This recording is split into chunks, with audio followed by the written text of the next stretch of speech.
You're too tight, but I'll force it. The words hung in the air between them. Not what you think. Colt Maddox stood in his workshop, struggling to fit a bridle onto his mare's head, while his mail-order bride watched from the doorway, her face burning crimson at the accidental intimacy of his words. He hadn't even noticed her there, but she'd noticed him, all 6'7" of raw muscle in danger. And tonight, their unconsummated marriage would finally be tested. Stay with me until the end of this story, and comment what city you're watching from so I can see how far my tale has traveled. The stagecoach lurched to a stop in a cloud of Wyoming dust so thick that Evelyn Ward tasted earth before she saw sky. Her gloved hands gripped the doorframe as she stepped down onto ground that felt as foreign as the surface of the moon. Everything here was bigger than back east. Bigger sky, bigger mountains, bigger silence. The kind of silence that pressed against your eardrums and made you aware of your own heartbeat. Mrs. Maddox? The driver's voice cracked with uncertainty. She wasn't Mrs. Maddox yet. She was still Evelyn Ward, 23 years old, 5'2" in her boots, with debts that climbed higher than her modest teaching salary could ever reach, and a brother whose gambling had painted a target on both their backs. The advertisement had been her last desperate grasp at survival. Rancher seeks wife. Must be sturdy, willing, and unburdened by romantic notions. Correspondence welcome, marriage immediate. She'd written 3 letters. He'd written 2. Then he'd sent money for passage and a date. Today. That's me, she said, straightening her traveling dress, dark blue wool that had seen better days but still held its dignity. Her trunk thudded to the ground beside her, containing everything she owned in the world. 3 dresses, 1 winter coat, a Bible, a pearl-handled brush that had been her mother's, and a photograph of her parents on their wedding day, both of them looking terrified. Now she understood that terror. The town of Silver Ridge stretched before her like a broken promise, maybe 20 buildings total, half of them leaning windward as though the territory itself was trying to blow them back east. A general store, a saloon with bat-wing doors hanging crooked, a church so small it looked like God had given up halfway through building it, and men everywhere, stopping mid-stride to stare at her with expressions ranging from curiosity to something that made her skin crawl. Maddox Place is 3 miles north, the driver said, already climbing back onto his perch. Road follows the creek. Can't miss it. He paused, his weathered face softening slightly. Ma'am, if you change your mind, I can take you back to Cheyenne. No charge. No judgment. For a moment, one crystalline moment, Evelyn considered it. Considered climbing back into that coach and rattling back toward civilization, debt collectors, and her brother's endless apologies. But then what? Back to scrubbing floors in a boarding house? Back to men like Mr. Pemberton who cornered her in hallways and called it flirtation? Back to a life that had already swallowed every dream she'd ever dared to dream? Thank you, but no, she said. I don't break my word. The driver tipped his hat, something like respect flickering in his eyes. And with a snap of reins, the stagecoach disappeared in another cloud of dust, taking with it her last connection to everything she'd known. Evelyn picked up her trunk. God, it was heavy, and began walking. The road wasn't really a road, more like a suggestion that wagons had made this journey before, and the earth had reluctantly agreed to remember. The creek beside it ran clear and fast, full of snowmelt from mountains that looked close enough to touch, but probably weren't. Her arms ached within the first quarter mile. Her feet, already sore from 2 days of travel, began to blister in earnest. But she kept walking. She'd gotten maybe a mile when she heard it, hoofbeats, heavy and fast, coming up behind her. Evelyn's heart kicked into her throat. Stories from the stagecoach journey flooded back. Outlaws, claim jumpers, men who did things to women traveling alone that didn't bear thinking about. She set down her trunk and turned to face whatever was coming, her hand instinctively reaching for the hat pin in her collar. It wasn't much of a weapon, but she'd drive it through an eye if she had to. The horse that came around the bend was the biggest animal she'd ever seen, a massive bay stallion with hooves like dinner plates. But the man riding it made the horse look small. Evelyn had thought his letters were exaggerating when he mentioned his size. Men did that, made themselves bigger in words than reality. But Colt Maddox was, if anything, guilty of understatement. He had to be 6'7", maybe more, with shoulders that seemed to span half the horizon. His shirt, a faded blue work shirt with the sleeves rolled up, stretched across a chest that looked carved from the same granite as the mountains. His arms were corded with muscle earned through labor, not leisure, and his hands on the reins were scarred and enormous. But it was his face that stopped her breath. He was handsome in a way that had nothing to do with prettiness and everything to do with severity. Strong jaw, dark with stubble, nose that had been broken at least once, cheekbones that could cut glass. His eyes, though, those were what held her. Storm gray and wary, they assessed her with an intensity that made her feel simultaneously seen and transparent. He pulled the horse to a stop 10 feet away, as though getting closer might be dangerous for one of them. Miss Ward, his voice was deep, roughened by wind and disuse, like he didn't waste words on casual conversation. Mr. Maddox, she kept her chin up, refused to let her hand shake on her hat pin. You're smaller than I expected. It wasn't said meanly, just a statement of fact that nevertheless stung. Evelyn had spent her entire life being told she was too small for teaching older boys, too small for managing her father's estate after he died, too small for the big dreams she carried in her chest like burning coals. And you're much larger, she replied evenly. I assume we'll both adjust. Something flickered across his face. Surprise, maybe? Or the ghost of amusement. He swung down from the horse with practiced ease, and when his boots hit the ground, she had to tilt her head back to maintain eye contact. The top of her head barely reached his chest. You walked from town. Again, not a question. The driver offered to bring me, but I didn't want to presume. You're my wife, or you will be within the hour, presuming is part of the arrangement. He moved toward her trunk, and she instinctively stepped back. He noticed. Stopped. I'm just going to put it on my horse, unless you'd rather carry it yourself. No, thank you. He lifted her trunk like it weighed nothing, securing it behind his saddle with quick efficiency. Then he turned back to her, and she saw it, the hesitation, the uncertainty that sat strangely on such a large frame. You can ride with me. Horse can handle us both, or you can walk beside if you'd prefer. It was a kindness, offering her the choice. A small recognition that she might be frightened, that his size might be intimidating, that everything about this situation was strange and precarious. I'll ride, she said. My feet are already blistered. He nodded and held out his hand. She placed hers in it and felt the calluses, the roughness, the sheer size of his palm swallowing hers completely. With no apparent effort, he lifted her onto the horse, settling her sideways in front of the saddle. Then he mounted behind her, his arms coming around her to grip the reins, and she was suddenly surrounded by him. His size, his heat, his smell of leather and wood smoke, and something else that was just him. They rode in silence. The ranch, when it appeared around a bend in the creek, was more substantial than she'd expected. A 2-story house built from logs and local stone, a barn that looked new, corrals and outbuildings scattered across land that rolled toward the mountains like a rumpled quilt. It was isolated, yes. She couldn't see another structure in any direction, but it was solid, permanent, the kind of place that said a man intended to stay. It's beautiful, she said, and meant it. It's remote, he countered. Nearest neighbor is 5 miles south. Town you saw is the closest thing to civilization. Winter here is 6 months long and hard. Spring brings floods. Summer brings drought and fire. Fall is about 3 weeks if we're lucky. He paused. I told you all this in my letters. You did. She had memorized those letters, both of them, reading them so many times the paper had grown soft. They'd been practical to the point of blunt. His land, his expectations, his warning that ranch life wasn't romantic. But there'd been something else, too, buried in the spare language, a kind of loneliness that matched her own. He dismounted first, then reached up for her. His hand spanned her waist completely, and he set her on the ground with the care someone might use handling china. The moment her feet touched earth, he stepped back, putting distance between them. Preacher's waiting inside, he said. Figured you'd want to get it done. Don't you mean we'd want to get it done?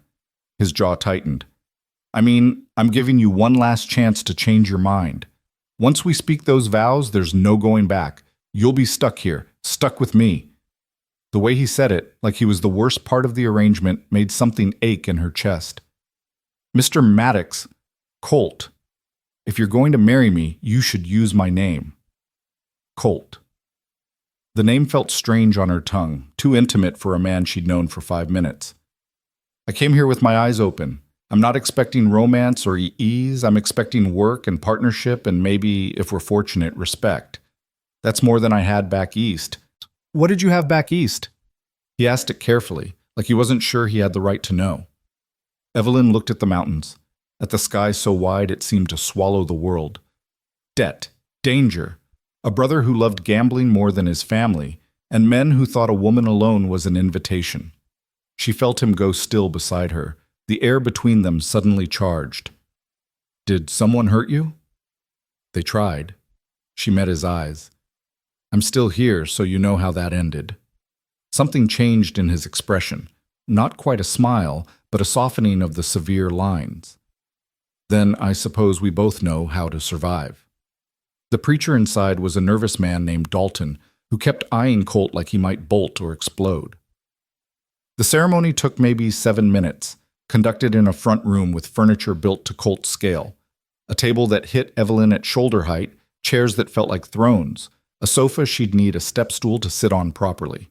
She said, "I do," in a voice that only shook slightly. Colt said it in a voice that didn't shake at all, but his hand trembled when he slid the ring onto her finger. It was too large, of course. Everything about him was too large. But he'd wrapped the band with thin wire to make it fit, a practical solution that was somehow more touching than poetry. "You may kiss your bride," Preacher Dalton said, already backing toward the door. Colt looked at Evelyn. Evelyn looked at Colt. The moment stretched between them, awkward and charged and impossibly fragile. "We don't have to," he said quietly. But she stepped forward, rose on her toes, and pressed her lips briefly to his. He tasted like coffee and uncertainty. The kiss lasted maybe 2 seconds before she stepped back, her heart hammering. "There," she said. "Now it's official." Preacher Dalton left so fast he forgot his Bible. Colt had to run it out to his wagon, and when he came back inside, Evelyn was standing in the middle of his house, her house now, looking around with an expression he couldn't quite read. "It's built for me," he said unnecessarily. "Everything's the wrong size for you." "Then I'll adapt." She moved to the kitchen, running her hand along the counter that came to her chin. "Is there a step stool?" "I'll make you one." "Where's my room?" The question hung there. He'd been dreading it, planning for it, losing sleep over it for weeks. "Upstairs, second door on the right. It has a lock on the inside." He saw her expression shift. Surprise, relief, maybe disappointment, he couldn't tell.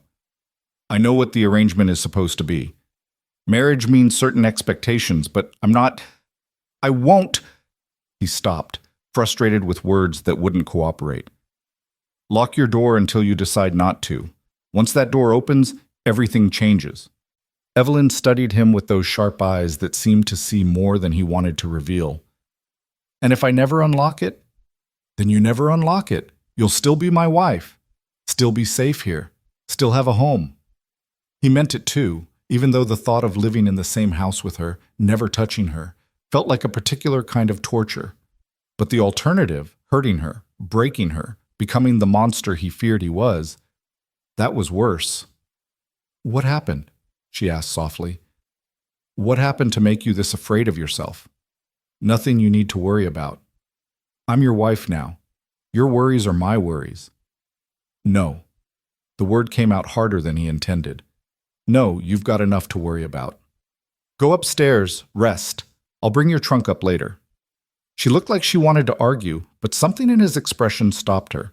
She nodded and headed for the stairs, having to stretch to reach each step like a child.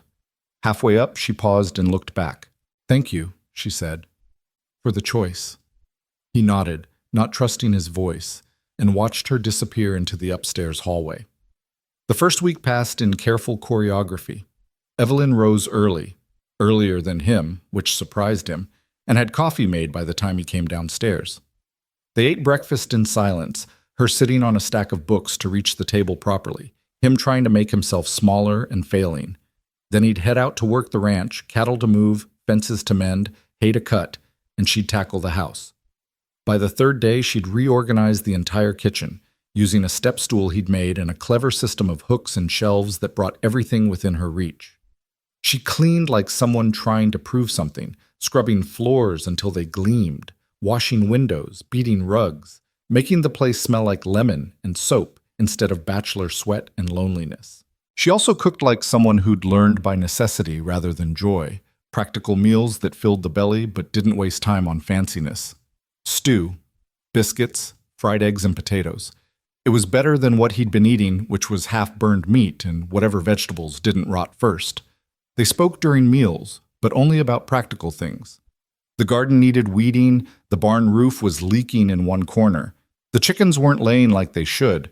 Conversations that were really just reports, ways of being in the same space without actually being together. But at night, when he lay in his too-large bed in his too-large room and knew she was just down the hall in her carefully locked room, Colt wondered if this was how the rest of his life would unfold, married but alone, wanting but careful, afraid of his own desire. It was on the 8th day that things shifted. Evelyn had gone out to gather eggs, and she'd been gone too long. Colt knew because he'd been tracking her movements even while mending tack. His attention divided between his work and her presence in the world. When half an hour passed with no sign of her, he dropped everything and went looking. He found her in the chicken coop, backed into a corner by his rooster, a mean son of a bitch named General Sherman who'd sent more than one ranch hand running. The bird was puffed up and aggressive, blocking the door, and Evelyn was holding a basket and a stick, trying to fend him off. "Don't move," Colt said from the doorway.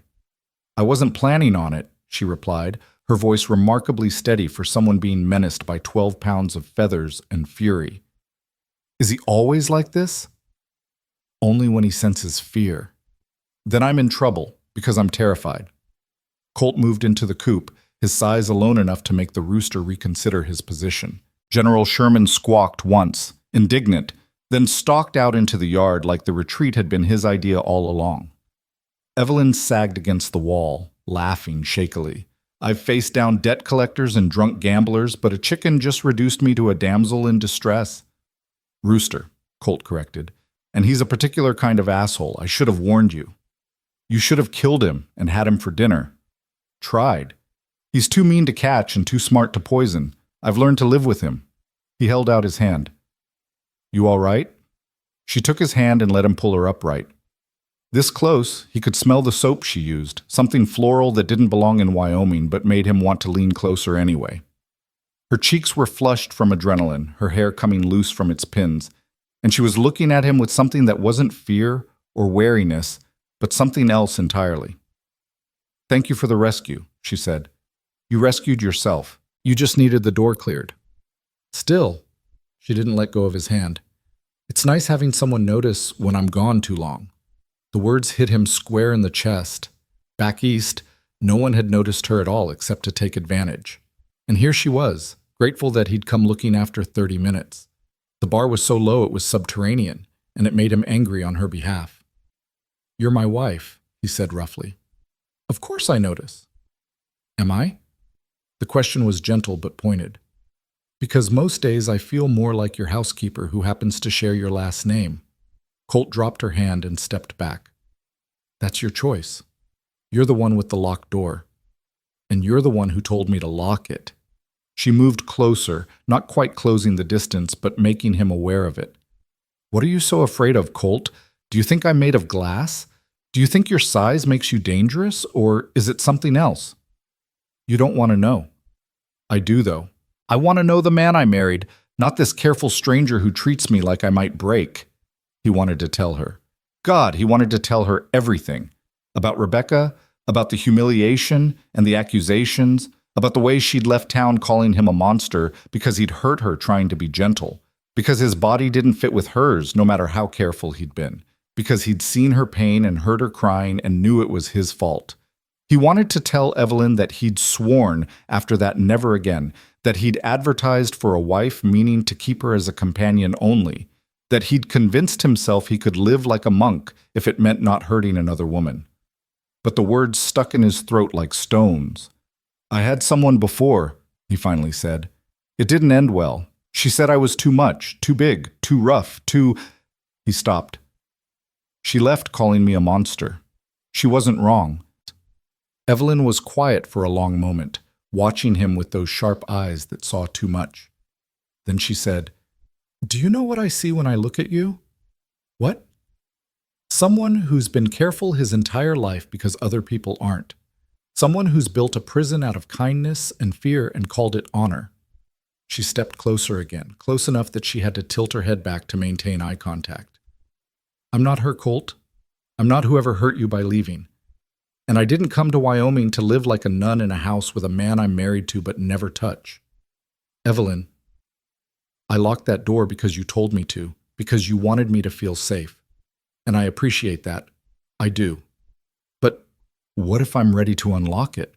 She reached up, had to reach up so far it must have hurt her shoulders, and touched his face, her palms soft against his rough jaw. "What if I want to try?" Every nerve in his body was screaming at him to step back, to protect her from himself, to maintain the distance that kept her safe.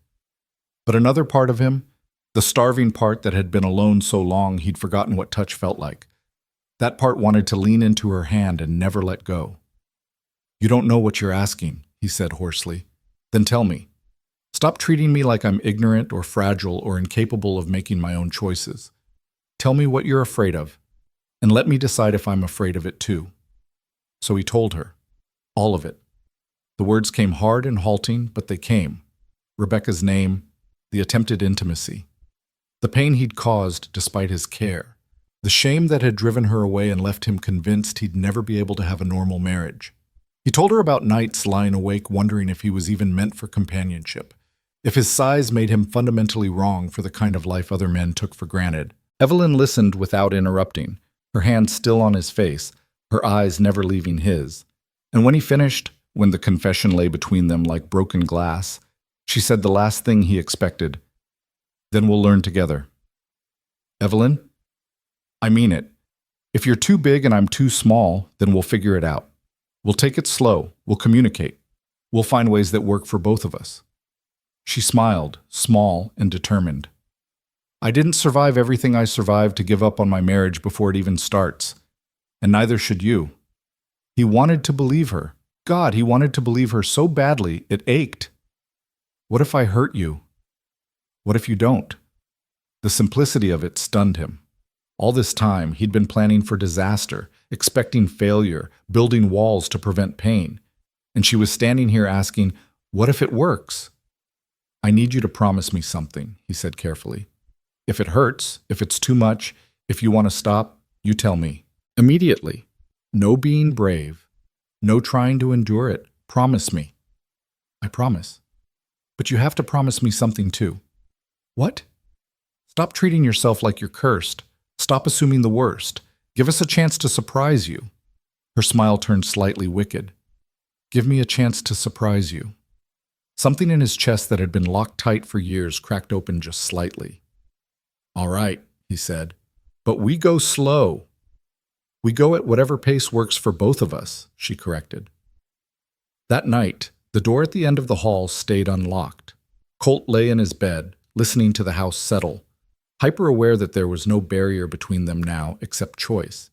He didn't expect her to come to him. That would have been too much too fast. But knowing she'd unlocked the door, knowing she'd chosen to trust him despite everything he'd confessed, that changed something fundamental. Around midnight, he heard her door open, heard soft footsteps in the hallway, heard them stop outside his room. "Colt?" Her voice was whisper quiet. "Are you awake?" "Yeah." "Can I come in? Not for anything except talking. I just..." A pause. "I don't want to be alone tonight." He lit the lamp beside his bed and sat up. "Come in." She appeared in the doorway wearing a white nightgown that made her look impossibly young and small, her dark hair loose around her shoulders. She hesitated just inside his room, taking in the oversized furniture, the curtains he'd never bothered to hang properly, the sparse decoration that said a bachelor lived here. "This is a very large bed," she observed. "I had it made special. Normal ones don't fit me." "I could probably sleep sideways on it and still have room." She moved closer, the lamplight making her features soft. Is it all right if I sit? He nodded, and she climbed onto the bed, and it was climbing. The mattress was so high off the ground. She settled on the far side, leaving the entire expanse of bed between them, and pulled her knees to her chest. Tell me something true, she said. Something you've never told anyone. Colt leaned back against the headboard, considering. I'm afraid every single day that I'll break something. A tool, a piece of tack, a fence post, something I fix wrong because my hands are too big or my grip is too strong, and I'm even more afraid I'll break a person. Evelyn nodded slowly. My turn. I'm afraid that I'm not brave enough for this life, that I'll wake up one day and regret every choice that brought me here, that I'll fail at being your wife because I'm too small in every way that matters. You're not too small. You're not too big. They looked at each other across the bed, two people carrying fears that mirrored and matched, and something shifted in the space between them. Not desire exactly, though that was there too, humming under everything. Something deeper, recognition. The kind that happens when two broken pieces realize they might fit together better than they fit anywhere else. Can I sleep here tonight? Evelyn asked. On this side, with all this space between us. Just so I'm not alone. You can sleep here every night if you want. She smiled and lay down, curling on her side, looking impossibly tiny in his enormous bed. Colt blew out the lamp and lay down on his side, the darkness settling around them. He could hear her breathing, steady and calm, and it occurred to him that this was the first time in years he'd fallen asleep with another person nearby. Not touching, not intimate, but not alone. It was enough. For now, it was more than enough. The first night they shared a bed, even with all that careful distance between them, changed the rhythm of their days. Evelyn woke before dawn to find herself somehow migrated to the center of the mattress, and Colt was gone, his side of the bed already cold. She found him in the barn, mucking stalls by lantern light, his breath fogging in the early morning chill. You didn't have to sneak out, she said from the doorway. He turned, pitchfork in hand, looking caught. Didn't want to wake you. I'm a rancher's wife now. I should be up when you're up. You're also exhausted. I heard you tossing and turning half the night. Because she'd been hyper-aware of him, of his breathing, of the heat he radiated even across all that space. Because sleeping near him felt both terrifying and right, in ways she didn't have words for yet. But she didn't say any of that. The bed's comfortable once you climb Mount Everest to get into it, she said instead. I'll get used to it. Something like a smile ghosted across his face. I can build you steps. You can build me a lot of things. But first you can teach me how to work this ranch. I didn't come here to be decorative. That actually got a laugh out of him, rusty from disuse but genuine. Decorative, right. Yesterday you got attacked by a rooster and declared war on my kitchen organization. Today you want to learn ranching. I'm a fast learner. You're also 5'2" and 100 pounds soaking wet. And you're 6'7" and built like a mountain. We've established this. Stop using my size as an excuse to leave me useless. She moved into the barn, the smell of hay and horses washing over her. Show me what needs doing. So he did. And Evelyn learned quickly that ranching wasn't romantic. It was early mornings and endless chores and work that left her muscles screaming. Colt showed her how to feed the chickens while giving General Sherman a wide berth, how to collect eggs without breaking them, how to milk the 2 dairy cows he kept for fresh milk and butter. He showed her how to check the water troughs, how to scatter hay for the cattle, how to identify which fence posts needed replacing before winter came. He was patient in a way she hadn't expected, explaining things without condescension, showing her how to adapt tasks to her size rather than insisting she couldn't do them. When she struggled to lift a full water bucket, he didn't take it from her. He showed her how to use a yoke across her shoulders to distribute the weight.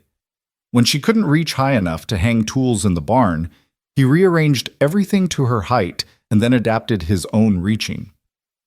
You're changing your whole system for me, she observed one afternoon, watching him reorganize the tack room. It's not my system anymore, it's ours. Should work for both of us.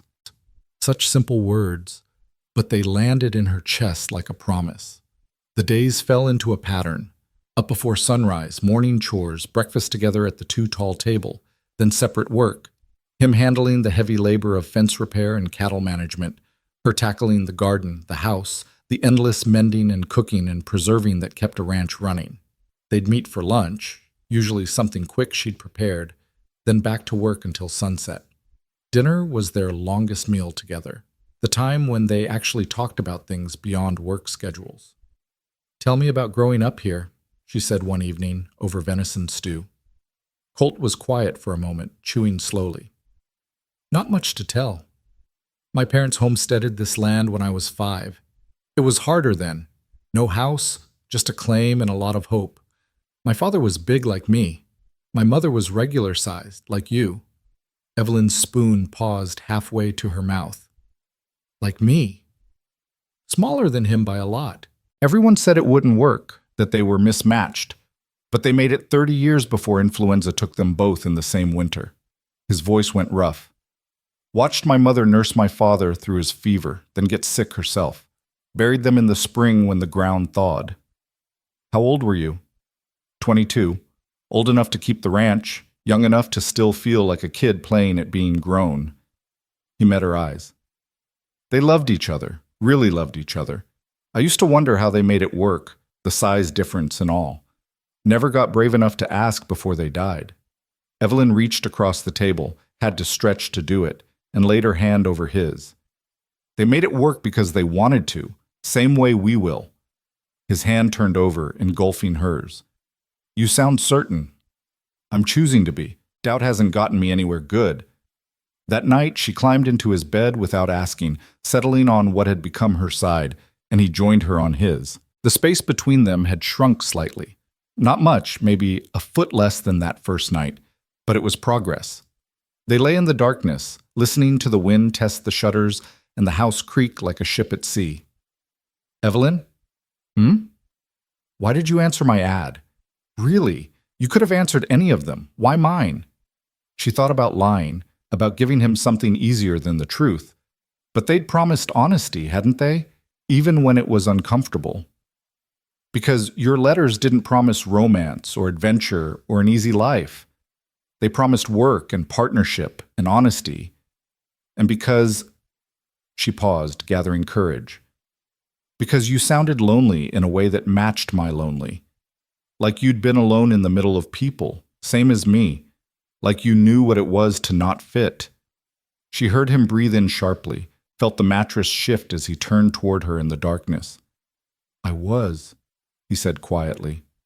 "Lonely. I'm lonely even with you here sometimes because I don't know how to be with someone. Don't know what you need or want or how to give it to you without breaking something." "Then we'll learn together. You keep saying that like it's not an option, but it is. It's the only option that makes sense."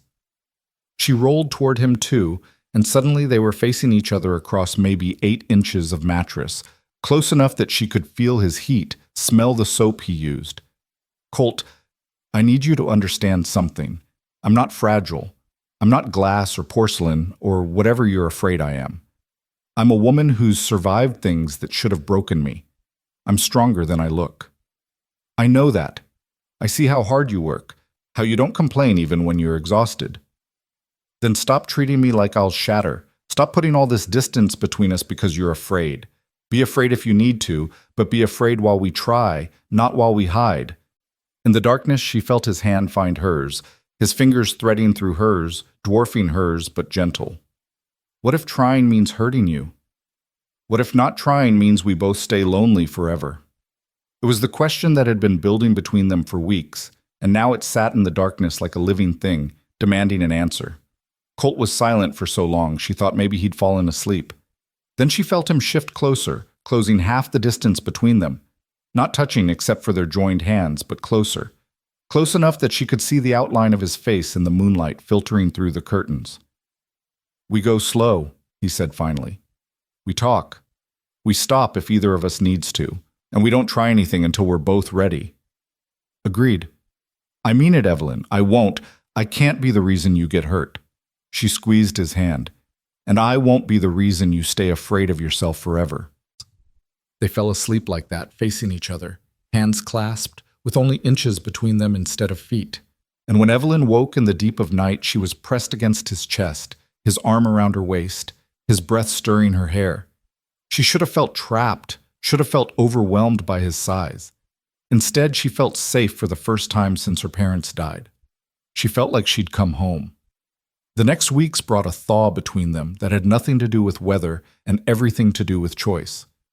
They started small, Colt's hand on her waist as he helped her down from the wagon, lingering a moment longer than necessary. Evelyn leaning against him while they sat on the porch watching sunset, feeling the solid warmth of him against her back. Small touches, careful explorations of what their bodies felt like together with clothes on and space still available.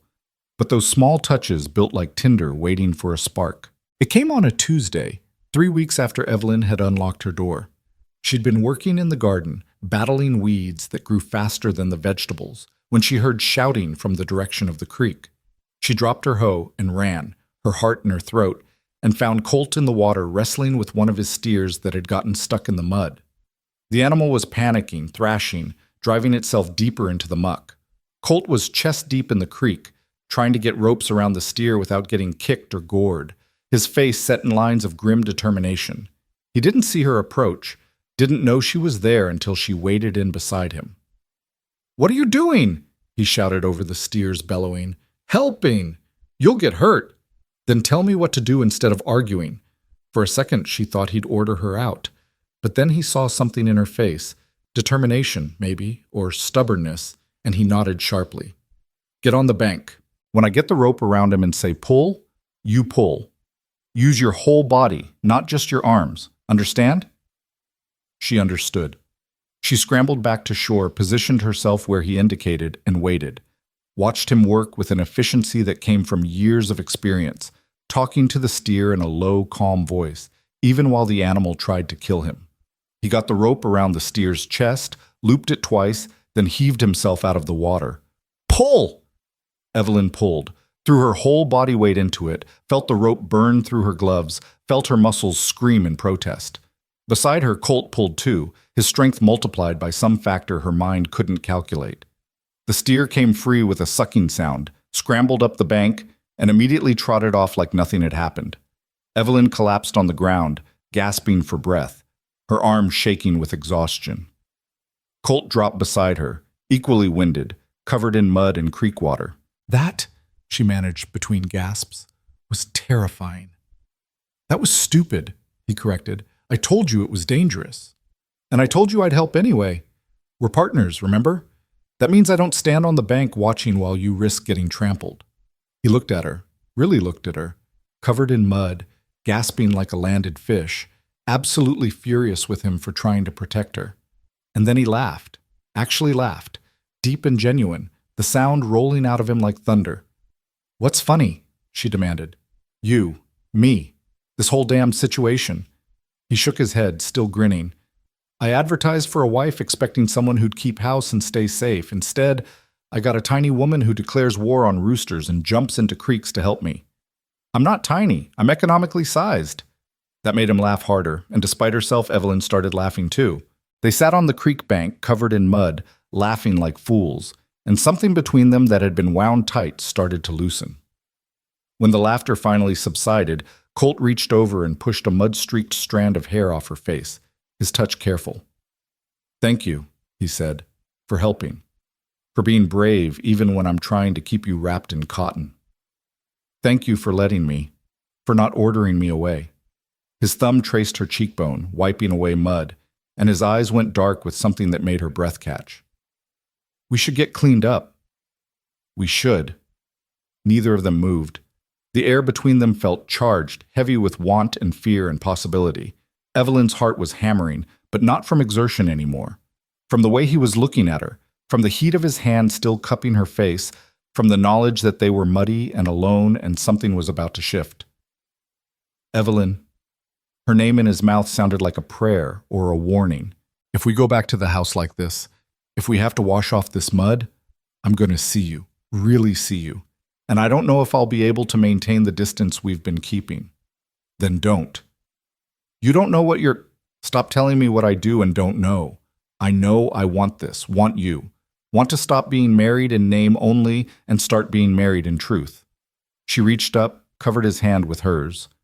"I'm ready if you are. And if you're not, that's fine too, but stop deciding for both of us." He closed his eyes like she'd hit him. "If we do this, we can't go back. I don't want to go back. I want to go forward. When he opened his eyes again, they were storm dark with desire and determination. All right, but we do this right, slow, careful, and the second it's too much, you tell me. I will. They walked back to the house in silence, but it was a different silence than before. Charged, anticipatory, terrifying. Evelyn's hand shook as she started pumping water for the bath. They only had one tub, a massive thing Colt had made himself that could fit his frame, but seemed ridiculous for hers. She'd been heating water and bathing quickly while he was out working, never discussing the logistics. Now the logistics were suddenly very relevant. I'll heat the water, Colt said. You go up and get clean things to wear. We'll figure out the rest. She nodded and fled upstairs, her heart racing. In her room, she still thought of it as hers, even though she never slept there anymore. She stared at her meager collection of nightgowns. Nothing fancy, nothing pretty, just practical cotton meant for sleeping. She chose the simplest one, white and plain, then stood holding it and wondering what the hell she was doing. A knock on her door made her jump. It's ready, Colt called through the wood. I'm going to stay upstairs while you bathe. Give you privacy. Privacy, right. Because they were still being careful, still maintaining boundaries even while preparing to demolish them. Evelyn went downstairs to find the kitchen warm with steam, the tub full of hot water, and Colt nowhere in sight. She locked the kitchen door, stripped off her muddy clothes, and climbed into the bath. The water was perfect, hot enough to ease her aching muscles but not scalding. She scrubbed off the mud, washed her hair, and tried not to think about the fact that Colt would be doing the same thing soon in this same water. Tried not to think about what came after. She was just wrapping herself in a towel when she heard his footsteps on the stairs. Evelyn, you done? Yes, I'll go up to my room while you bathe. Wait. She froze, clutching the towel, her heart hammering. I need you to understand something before we go any further, he said through the door. I've thought about this. About you. Every night since you unlocked that door, I've lain beside you wanting to touch you and being too afraid to try. And now that we're here, now that you're saying you're ready, I'm terrified I'll ruin it. Ruin us. Evelyn moved to the door, pressed her palm against the wood. You won't. You can't know that. Neither can you, but we'll never know anything if we don't try. She took a breath. I'm scared too, Colt. Scared I won't be enough, or that I'll disappoint you, or that my body won't work with yours the way it's supposed to. But I'd rather try and fail than never try at all. Silence. Then, I'm going to bathe. Then I'm going to come upstairs, and we're going to talk before we do anything else. Understand? I understand. She fled upstairs, her skin still damp under the towel, and changed into her nightgown with shaking hands.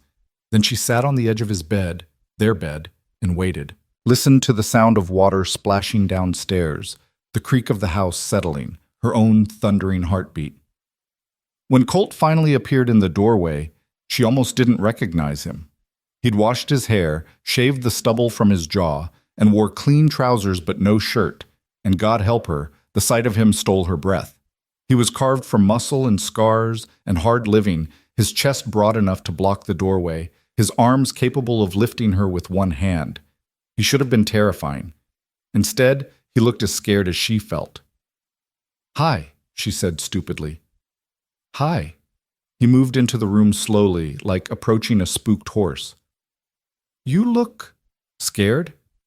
Beautiful. You look beautiful. Heat flooded her face. You don't have to say that. I'm not saying it to be nice.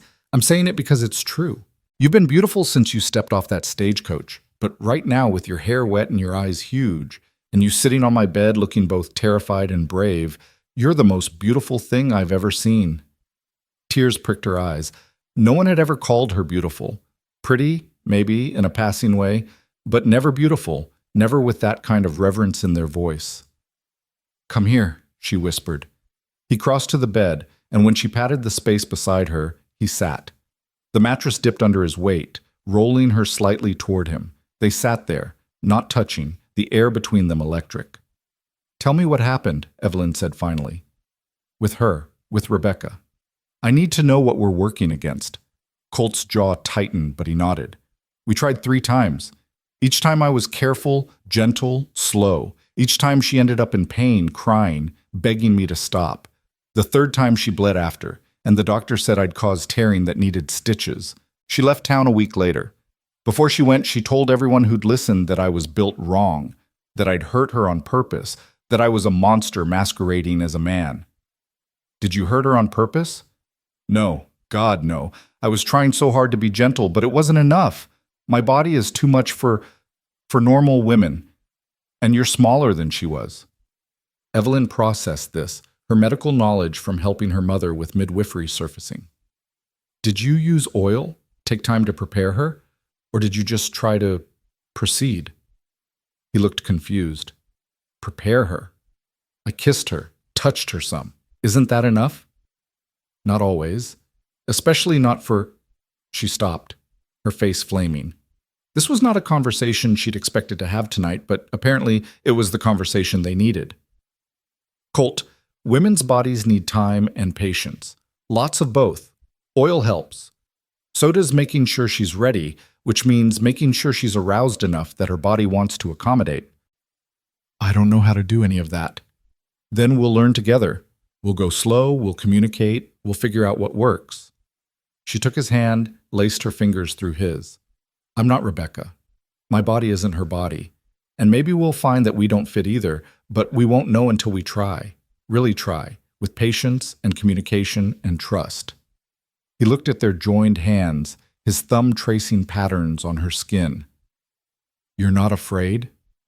I'm terrified, but I'm also determined, and I trust you not to hurt me on purpose. What if I hurt you by accident? Then we stop, we adjust, and we try again differently. That's what partners do. The word partners seemed to unlock something in him. He lifted their joined hands, pressed his lips to her knuckles, and when he looked at her again, the fear was still there, but so was hope. All right, he said. We try, but we start slow, just touching tonight. Nothing more unless you ask for it. Just touching, she agreed. He released her hand and shifted on the bed, settling back against the headboard, his long legs stretched out. Then he opened his arms in invitation. Come here. Evelyn moved toward him slowly, her heart in her throat, and let him draw her against his chest. His arms came around her, careful and strong, and she was suddenly surrounded by his warmth, his scent, his presence. She'd been beside him in bed before, but never like this, never pressed against him, feeling the heat of his skin through her nightgown, feeling his heart beating steady beneath her cheek. Okay? His voice rumbled through his chest. More than okay. His hand came up to stroke her damp hair, gentle and slow. I've wanted to hold you like this since the night you first slept in my bed. Why didn't you? Fear, mostly. Didn't trust myself not to want more than you were ready to give. She tilted her head back to look at him. What do you want, Colt? Right now, this moment. His hand stilled in her hair. Honestly? Honestly. I want to kiss you, really kiss you, not the peck we shared after the vows. I want to know what you taste like, how you sound when you're not being brave. His thumb traced the line of her jaw. And I want to take my time doing it. Then do it, she whispered. He lowered his head slowly, giving her time to change her mind, to pull away. But Evelyn stayed still, her eyes locked on his, and when his lips finally met hers, she forgot how to breathe. The kiss started gentle, careful, almost chaste, but it didn't stay that way. His hand cupped the back of her head, angling her toward him, and his mouth moved against hers with increasing confidence. She made a small sound in the back of her throat, her hands coming up to grip his shoulders, and that seemed to be permission he'd been waiting for. He deepened the kiss, his tongue tracing the seam of her lips until she opened for him. And then he was tasting her, claiming her, kissing her like a man starving, and she was sustenance. When they finally broke apart, both gasping, Evelyn's head was spinning.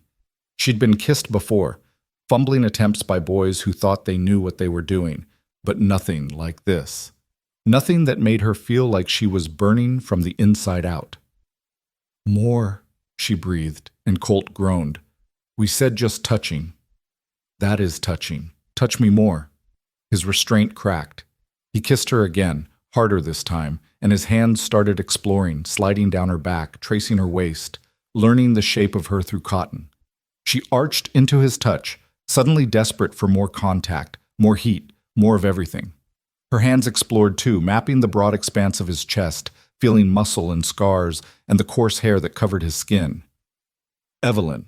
Her name was a growl. If we keep going, then we keep going, unless you want to stop? I want to do everything with you, to you, but not until you're ready. I am ready. No, you're not. Not for everything. But we can do more than this if you want. His hand slid up her side, his thumb brushing the underside of her breast through her nightgown, and she gasped. I can touch you here. Can make you feel good without risking hurting you. Would you like that?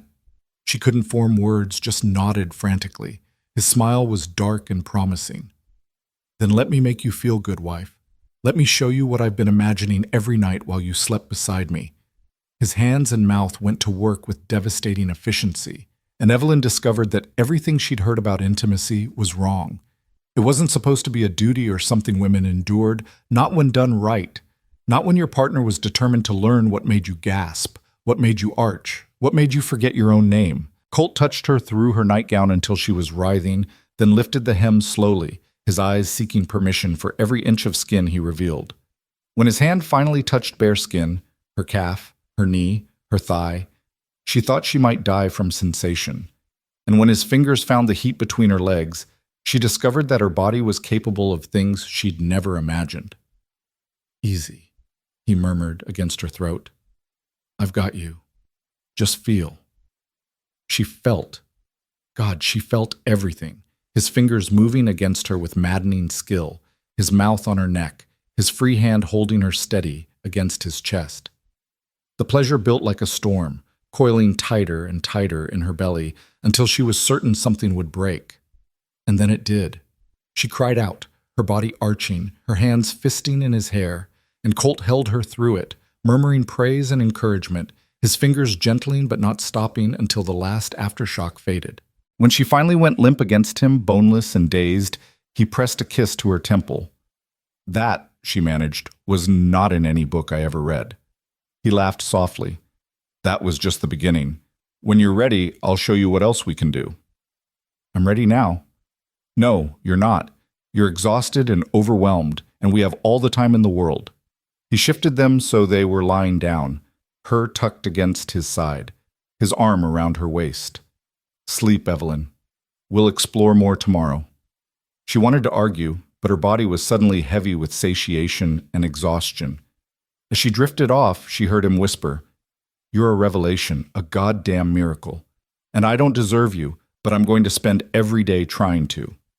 She fell asleep smiling, safe in the arms of a man who'd been so afraid of breaking her that he'd almost broken himself instead. And when morning came, they'd take another step forward together, just like they'd promised. Morning light crept through the curtains and found them still tangled together, Evelyn's head pillowed on Colt's chest, his arm heavy across her waist. She woke slowly, awareness returning in stages. The warmth surrounding her, the steady thump of his heartbeat beneath her ear, the soreness in muscles she hadn't known she possessed, and the memory of last night flooding back in vivid detail that made her face burn. She'd let him touch her, she'd begged him to touch her, and God help her, she wanted him to do it again. Colt stirred beneath her, his arm tightening reflexively before his eyes opened. When he saw her watching him, something vulnerable crossed his face. Morning, he said, his voice rough with sleep. Morning. She traced a scar on his chest, a jagged line that disappeared beneath the sheet. How long have you been awake? A while. Didn't want to move and risk waking you. I'm awake now. So you are. His hand came up to cup her face, his thumb stroking her cheekbone. How do you feel? Sore in strange places, confused, happy, terrified, all of it at once. She met his eyes. You? Same, plus guilty that I pushed too far too fast. You didn't push anything. I asked for what I wanted, and you gave it to me. That's not pushing, that's partnership. She shifted higher on his chest so they were eye to eye. Unless you regret it? Regret making my wife feel good? Regret finally touching you the way I've been dreaming about? No, Evelyn, I don't regret it, but I worry that you will when the newness wears off and you realize what you've tied yourself to. There it was again. That core of self-doubt that ran through him like a fault line. She was beginning to understand that his size wasn't the real issue. The real issue was that he'd been told so many times that he was too much, too big, too rough, too everything, that he'd internalized it as truth. "Stop waiting for me to leave," she said firmly. "I'm not Rebecca. I'm not going to run away because intimacy is complicated or because bodies don't magically fit together perfectly the first time. I'm here, Colt. I'm your wife, and I'm not going anywhere." He looked at her like she'd offered him salvation, then pulled her down into a kiss that tasted like promise and desperation. When they finally broke apart, both breathing hard, he rested his forehead against hers. "I want to try," he said. "Really try. Not just touching, but everything. But I need you to be sure." "I'm sure." "Then we take it slow. We use oil like you mentioned. We communicate every step, and if it hurts, we stop and adjust. I know. You've told me a dozen times." She kissed him again, quick and decisive. "Now get up and make me breakfast. Last night made me ravenous." His laugh was startled and genuine, and when they finally climbed out of bed and faced the day, something fundamental had shifted between them. They moved around each other in the kitchen with new awareness, Colt's hand lingering on her waist as he reached past her for the coffee, Evelyn's fingers trailing across his shoulders as she moved behind him. Small touches that said, "I know what you feel like now, and I want more." They were halfway through breakfast when they heard horses approaching. Multiple horses moving fast. Colt was on his feet instantly, his hand instinctively reaching for the rifle mounted above the door. Evelyn felt her stomach drop. Nothing good came at speed in the wilderness. "Stay inside," Colt ordered, moving toward the window. "Like hell." She was beside him, peering through the gap in the curtains. 5 men on horseback pulled up in the yard, and even from a distance, Evelyn could tell they were trouble. They wore suits too fine for honest ranch work, and the man in front, a weasel-faced piece of cruelty with slicked-back hair, sat his horse like he owned the world and was annoyed by its inadequacy. "Friends of yours?" Evelyn asked. "Railroad men. They've been sniffing around the valley, trying to buy up land for a new line they want to build." Colt's jaw was tight. "I told them no 3 times already. Apparently they don't understand English." "Oh, they understand. They just don't care." The weasel-faced man dismounted and approached the house with the confidence of someone who'd never been told no in any language that mattered. His knock was perfunctory, barely a courtesy, before he was already turning the handle. Colt opened the door before the man could enter uninvited, filling the doorway with his considerable frame. "Mr. Hastings, I believe I was clear when we last spoke." Hastings smiled, all teeth and no warmth. "Mr. Maddox. And this must be the new wife we've heard about. Quite the catch. Even smaller than advertised." His eyes raked over Evelyn in a way that made her skin crawl. "How delightfully manageable." "Say another word about my wife, and you'll be managing broken teeth," Colt said pleasantly. The smile never wavered. "No need for hostility. We're here as friends, offering you an opportunity. The railroad is coming through whether you cooperate or not. The only question is whether you profit from it or get swept aside by it. I don't want your money. Everyone wants money, Mr. Maddox. It's just a question of how much." Hastings pulled a paper from his coat, unfolding it with theatrical precision. "We're prepared to offer $15,000 for your land and water rights. That's 3 times what this patch of dirt is worth." "It's worth more than that to me. Now get off my property." "The railroad has eminent domain, Mr. Maddox. We can take this land with or without your cooperation. This offer is a courtesy." Evelyn had heard enough. She stepped around Colt, ignoring his warning hand on her arm, and fixed Hastings with the same look she used to use on unruly students. "Eminent domain requires public good and fair compensation. Your railroad wants to bypass the town entirely, which means no public good. And fair compensation means what the owner values it at, not what some carpetbagger from back east decides." She crossed her arms. "I may be small, Mr. Hastings, but I'm well read. Try your threats on someone who doesn't know the law." For a moment, just a flash, something ugly crossed Hastings' face. Then the smile returned, colder than before. "How charming. The little wife thinks she's a lawyer." He turned back to Colt. "You have 1 week to reconsider. After that, things get complicated. Accidents happen on remote ranches. Fires start. Cattle wander off. Wells get poisoned. It would be tragic if something happened to your manageable wife. Colt moved so fast, Evelyn barely saw it. 1 second, Hastings was standing in the doorway. The next, he was airborne, sailing backward off the porch to land in a heap in the dirt. The 4 men who'd come with him reached for their guns, but Colt had his rifle up and aimed before they'd cleared leather. "Your boss just threatened my wife," Colt said, his voice deadly calm. "That means this conversation is over. The 5 of you are going to mount up and ride out of here, and if I ever see you on my land again, I won't throw you. I'll bury you. Am I making myself clear?" Hastings climbed to his feet, his suit filthy, his dignity in tatters. But his eyes held a promise of retribution that made Evelyn's blood run cold. "Crystal clear, Mr. Maddox. Enjoy your week." They rode out in a cloud of dust and barely restrained violence, and Colt didn't lower the rifle until they disappeared from view. Then he turned to Evelyn, and she saw fear in his eyes for the first time since they'd met. "Pack a bag," he said. "You're going to town. Mrs. Chen at the boarding house will—" "No." "Evelyn, you heard him.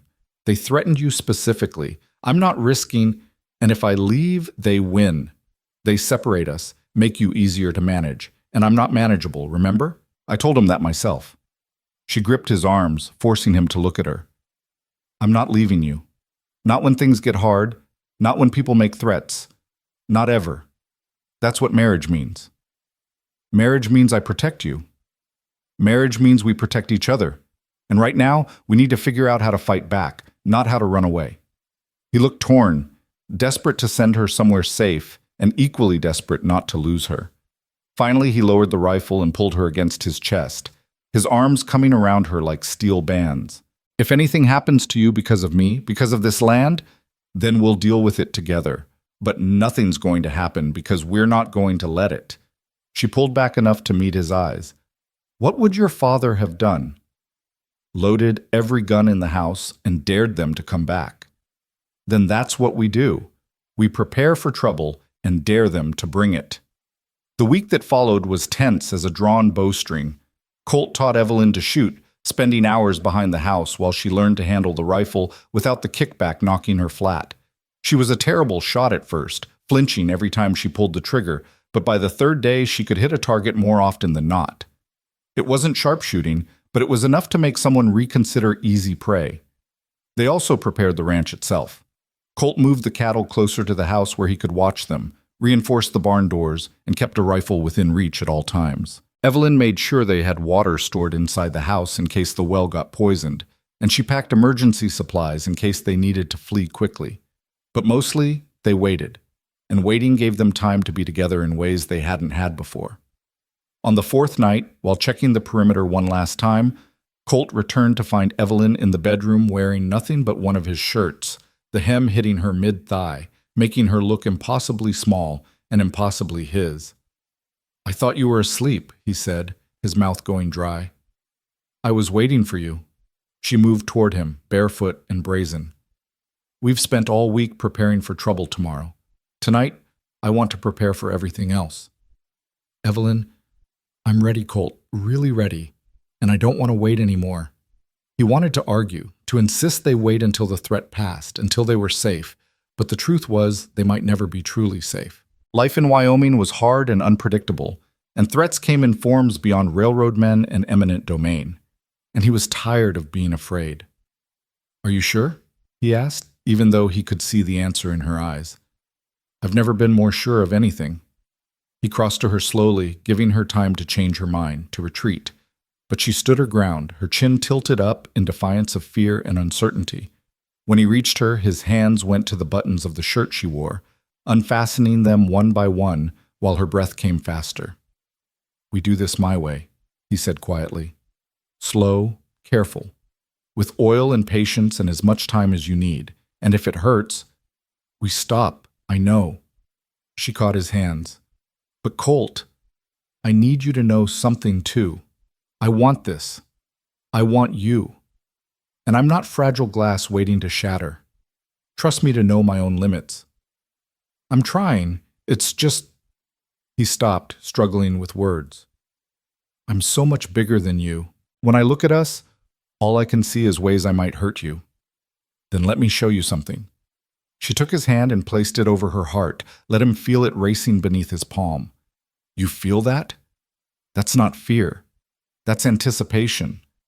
That's want. That's me trusting you with my body because I already trust you with everything else. Something in him cracked open at those words, some final wall he'd been maintaining between them. He kissed her, deep and desperate, and she responded with equal fervor, her hands fumbling with his shirt buttons, trying to touch skin. They undressed each other with shaking hands and building urgency, clothes falling away until there was nothing between them but air and want and fear. He'd seen her in her nightgown, had touched her through fabric, but seeing her completely bare stole his breath. She was all soft curves and pale skin, small and perfect, and so fragile-looking that fear spiked through his desire. I'm going to hurt you, he said, half statement, half prayer that he was wrong. Maybe a little at first, that's normal, but not the way you think, not the way you're afraid of. She reached up and cupped his face. Make love to me, Colt. Show me what it means to be your wife in truth. He carried her to the bed, laid her down with reverent care, and then set about proving that patience was its own kind of worship. He touched her everywhere, mapping her body with calloused hands, learning what made her gasp and arch and beg. He used his mouth, too, tasting her skin, finding sensitive places she didn't know existed. And when he finally reached between her legs, he did what he'd learned from their previous exploration. He made her come apart before they even attempted joining. By the time he reached for the oil they'd prepared, she was boneless and gasping, her body relaxed in a way that tension never allowed. He slicked his fingers first, worked her carefully, stretching her gently while watching her face for any sign of pain. She was tight. God, she was so tight, and even his fingers felt like too much. But she breathed through it, trusting him, and gradually her body accepted the intrusion. More, she whispered. I need more. Not yet. Not until you're ready. I am ready. Please, Colt. I need you. He withdrew his fingers and slicked himself, trying not to think about the size difference, about Rebecca's tears, about all the ways this could go wrong. Then he positioned himself at her entrance and met her eyes. Look at me, he ordered gently. Keep looking at me. If it's too much, you tell me immediately. Understand? She nodded, her eyes locked on his, and he began to push forward. The resistance was immediate and intense. Even slick with oil, even prepared, her body fought the intrusion. He moved in increments, watching her face contort with discomfort, feeling her hands grip his shoulders hard enough to bruise. Breathe, he reminded her. Just breathe through it. I am breathing. You're just really... She gasped as he pressed deeper. God, Colt, you're huge. I know. I'm sorry. We can stop. Don't you dare stop. Just give me a second to adjust. He held perfectly still, buried maybe a third of the way inside her, feeling her body pulse around him, fighting the instinct to thrust deeper. Sweat beaded on his forehead from the effort of staying motionless, from the pleasure that was almost pain, from the fear that he was hurting her despite all their preparation. Okay, she said finally, her breathing steadying. Okay, more. Slowly. He pressed deeper, watching her face for signs of real pain. There was discomfort, yes. He could see it in the tension around her eyes, the way her teeth caught her lower lip. But there was also determination and trust, and something else that looked like wonder. You're doing so well, he murmured, taking me so perfectly. Just a little more. How much more? She sounded strained. Maybe half. Half? Colt, I'm already... She broke off with a gasp as he pressed deeper still. This is impossible. We can stop. I can pull out. We can try again another night. No, I want this. I want all of you. Her hands moved from his shoulders to his face. Don't you dare hold back on me now. Something fierce and possessive surged through him at those words. He kissed her hard, then pressed forward in one long, slow thrust, feeling her body stretch and give and finally, accept him fully. She cried out, not quite pain, not quite pleasure, and her nails dug into his back hard enough to draw blood. He froze, buried completely inside her, certain he'd hurt her, certain this was where it fell apart. But then she started laughing, breathless, slightly hysterical laughter that shook them both. What's funny? He demanded, worried she'd snapped. We did it. We actually did it. I wasn't sure we could. More laughter, edging toward tears. You're inside me, all of you, and I didn't break. Relief and love and something too big to name flooded through him. You didn't break. You're incredible. He kissed her instead of finishing, unable to articulate the feeling expanding in his chest. Move, she whispered against his mouth. I need you to move. He did, slowly, carefully, watching her face for every flicker of discomfort. The first few thrusts were clearly uncomfortable for her. He could see her struggling to adjust, to accommodate, but gradually something shifted. Her body began to relax, to accept the rhythm, and her discomfort transformed into something that looked remarkably like pleasure. More, she demanded. Faster. We're going slow. I don't want slow. I want you. Really, you. Stop being so careful. Evelyn, I could hurt. You're not hurting me. You're treating me like I'm made of porcelain. I'm not. I'm flesh and blood, and I want my husband to make love to me properly. She wrapped her legs around his waist, pulling him deeper. So stop holding back and show me what we can really do. He lost the careful control he'd been maintaining, his hips snapping forward with more force, more speed. She met him thrust for thrust, her small body taking everything he gave and demanding more. The bed frame groaned beneath them, headboard hitting the wall, and neither of them cared. This was raw and real, and nothing like the careful, controlled encounters he'd imagined. This was perfect chaos. He felt her body tightening around him, heard her breathing turn to gasps and moans, saw the flush spread across her chest and face. She was close, and the knowledge that he could bring her pleasure like this, that their bodies could work together despite the impossible size difference, pushed him toward his own edge. Come for me, he growled against her throat. Let me feel you. She shattered with a cry that probably woke the cattle, her body clamping down on him so hard he saw stars. Memorized the feeling of her body around his, wanted to burn this moment into his memory. You're crushing me, she wheezed. He shifted immediately, rolling them so she was draped across his chest instead. Better? Much. Although I'm not sure I'll ever walk properly again. Fear spiked through his postcoital haze. Did I hurt you? Too rough? You were perfect. I'm just stating facts. You're enormous, and I'm going to feel you for days. But that's not a complaint. That's just... She pressed a kiss to his chest. That's just reality. A reality I'm perfectly happy with. He stroked her hair, still trying to process what had just happened. We fit. We fit. Against all odds and logic and fear, we fit. She tilted her head to look at him. Are you going to stop being afraid now? I'm always going to be afraid of hurting you. But maybe I can be afraid while still loving you instead of afraid while keeping distance. You love me? Her voice was small, vulnerable. He realized what he'd said, the confession that had slipped out unguarded. But it was true. Had been true maybe since she'd jumped into that creek to help him, or maybe since she'd first stepped off that stagecoach looking terrified and determined. He'd been falling in love with her in inches and moments, too afraid to name it. Yeah, he said. I love you. I love your stubbornness and your courage and the way you look at me like I'm not a monster. I love that you're small but mighty, that you face down roosters and railroad men with equal fury. I love... His voice cracked. I love everything about you, Evelyn, and I don't deserve you, but I'm grateful every damn day that you're mine. Tears spilled down her cheeks.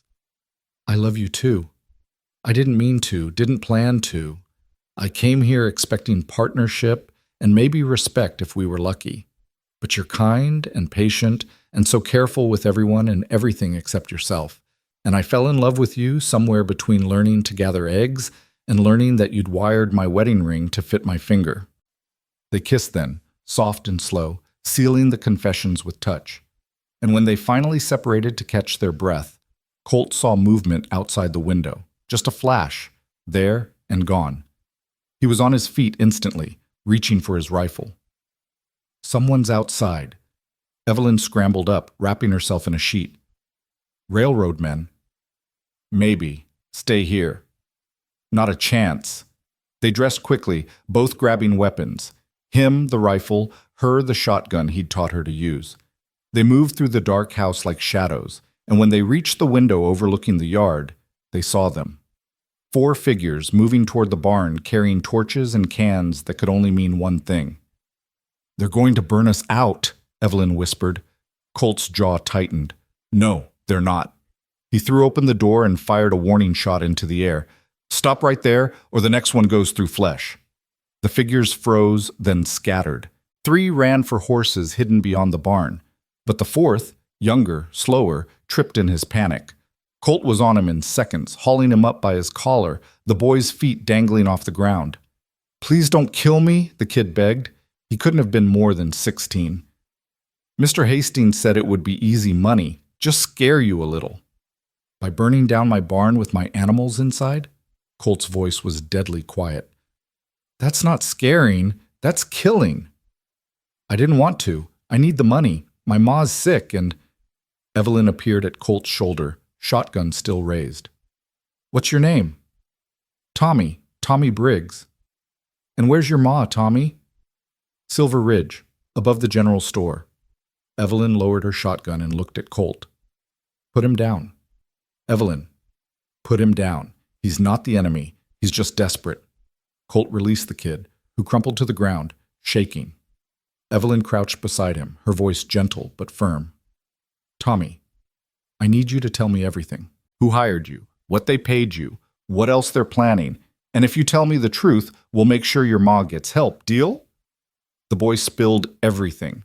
Hastings had hired a dozen locals to harass them. Burning the barn was just the first step. Next would be poisoning the well and running off the cattle. The goal was to make life so miserable they'd sell just to escape. And Hastings had made it clear that if the Maddoxes got hurt in the process, well, accidents happened. When Tommy finished, pale and terrified, Evelyn stood and looked at Colt. "Let him go. He tried to burn down our barn. He's a scared kid trying to help his sick mother. The real villain is Hastings." She turned back to Tommy. "Go home. Take care of your ma. And tell anyone else Hastings hired that if they come near this ranch again, we won't be this merciful."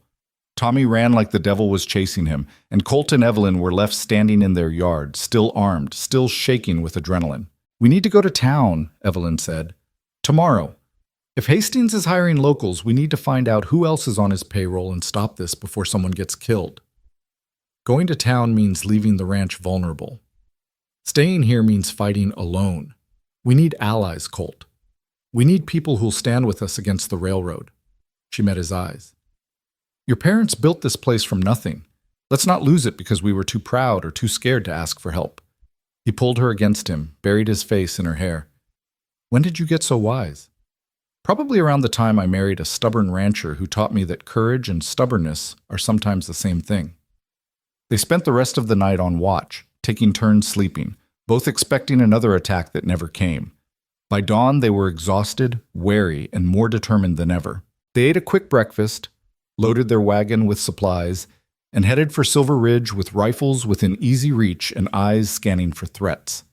The town was quiet when they arrived, the kind of quiet that spoke of people watching from windows and discussing them behind closed doors.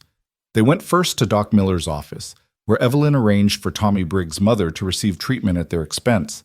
Then they went to the general store, where Mrs. Chen was holding court with half a dozen ranch wives. The conversation died when they entered. "Mrs. Maddox," Mrs. Chen said carefully, "we heard there was trouble at your place last night." "There was, railroad men trying to burn us out." Evelyn met each woman's eyes in turn. "They're hiring locals to do their dirty work, offering money to folks who are desperate. But here's what they're not telling you. Once they have our land, they'll come for yours next. The railroad doesn't stop with one ranch. It consumes everything in its path." "What can we do?" one woman asked. You're not just anything. You're ranch wives, which means you're the backbone of this territory. You run households, you manage money, you make decisions when your husbands are in the field. And right now, we need you to make this decision. Stand with us or stand aside." The women exchanged glances, silent conversations happening in the space between heartbeats. Then Mrs. Chen stepped forward. "My husband and I came here with nothing 30 years ago. We built our store from dust and determination. If the railroad thinks they can take that from us, they're going to learn that Chinese immigrants know a thing or two about fighting. She looked at the other women. Who's with us? One by one, hands went up. Not all of them. Some women were too scared, too dependent on the money the railroad offered. But enough. Enough to make a stand. They spent the day organizing, planning, creating a network of communication and support. By the time Colt and Evelyn headed home as sunset painted the sky crimson, they weren't alone anymore. They had allies, they had a plan, and they had hope. "We're going to win this," Evelyn said as the wagon rattled toward home. "You sound certain." "I am certain, because we're not fighting for money or progress. We're fighting for home. And people who fight for home fight hardest of all." Colt reached over and took her hand, lacing their fingers together. "I love you. I love you too. Now let's go home and prepare for war. Together."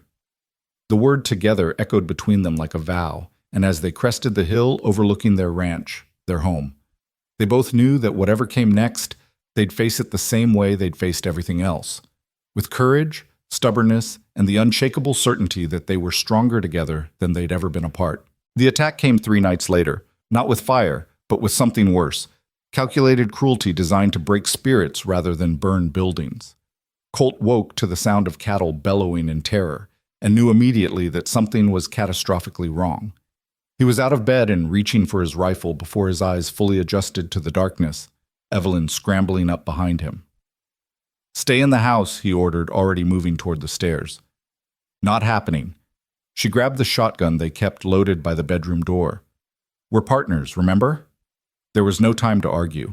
They descended together into chaos, the sound of hoofbeats and men shouting, cattle screaming, and underneath it all a smell that made Colt's blood run cold.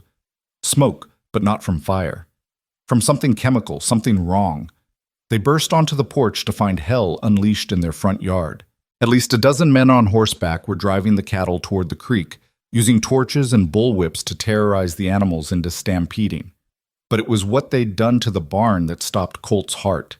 They'd doused it in some kind of chemical that produced noxious smoke without flame, and the horses inside were screaming.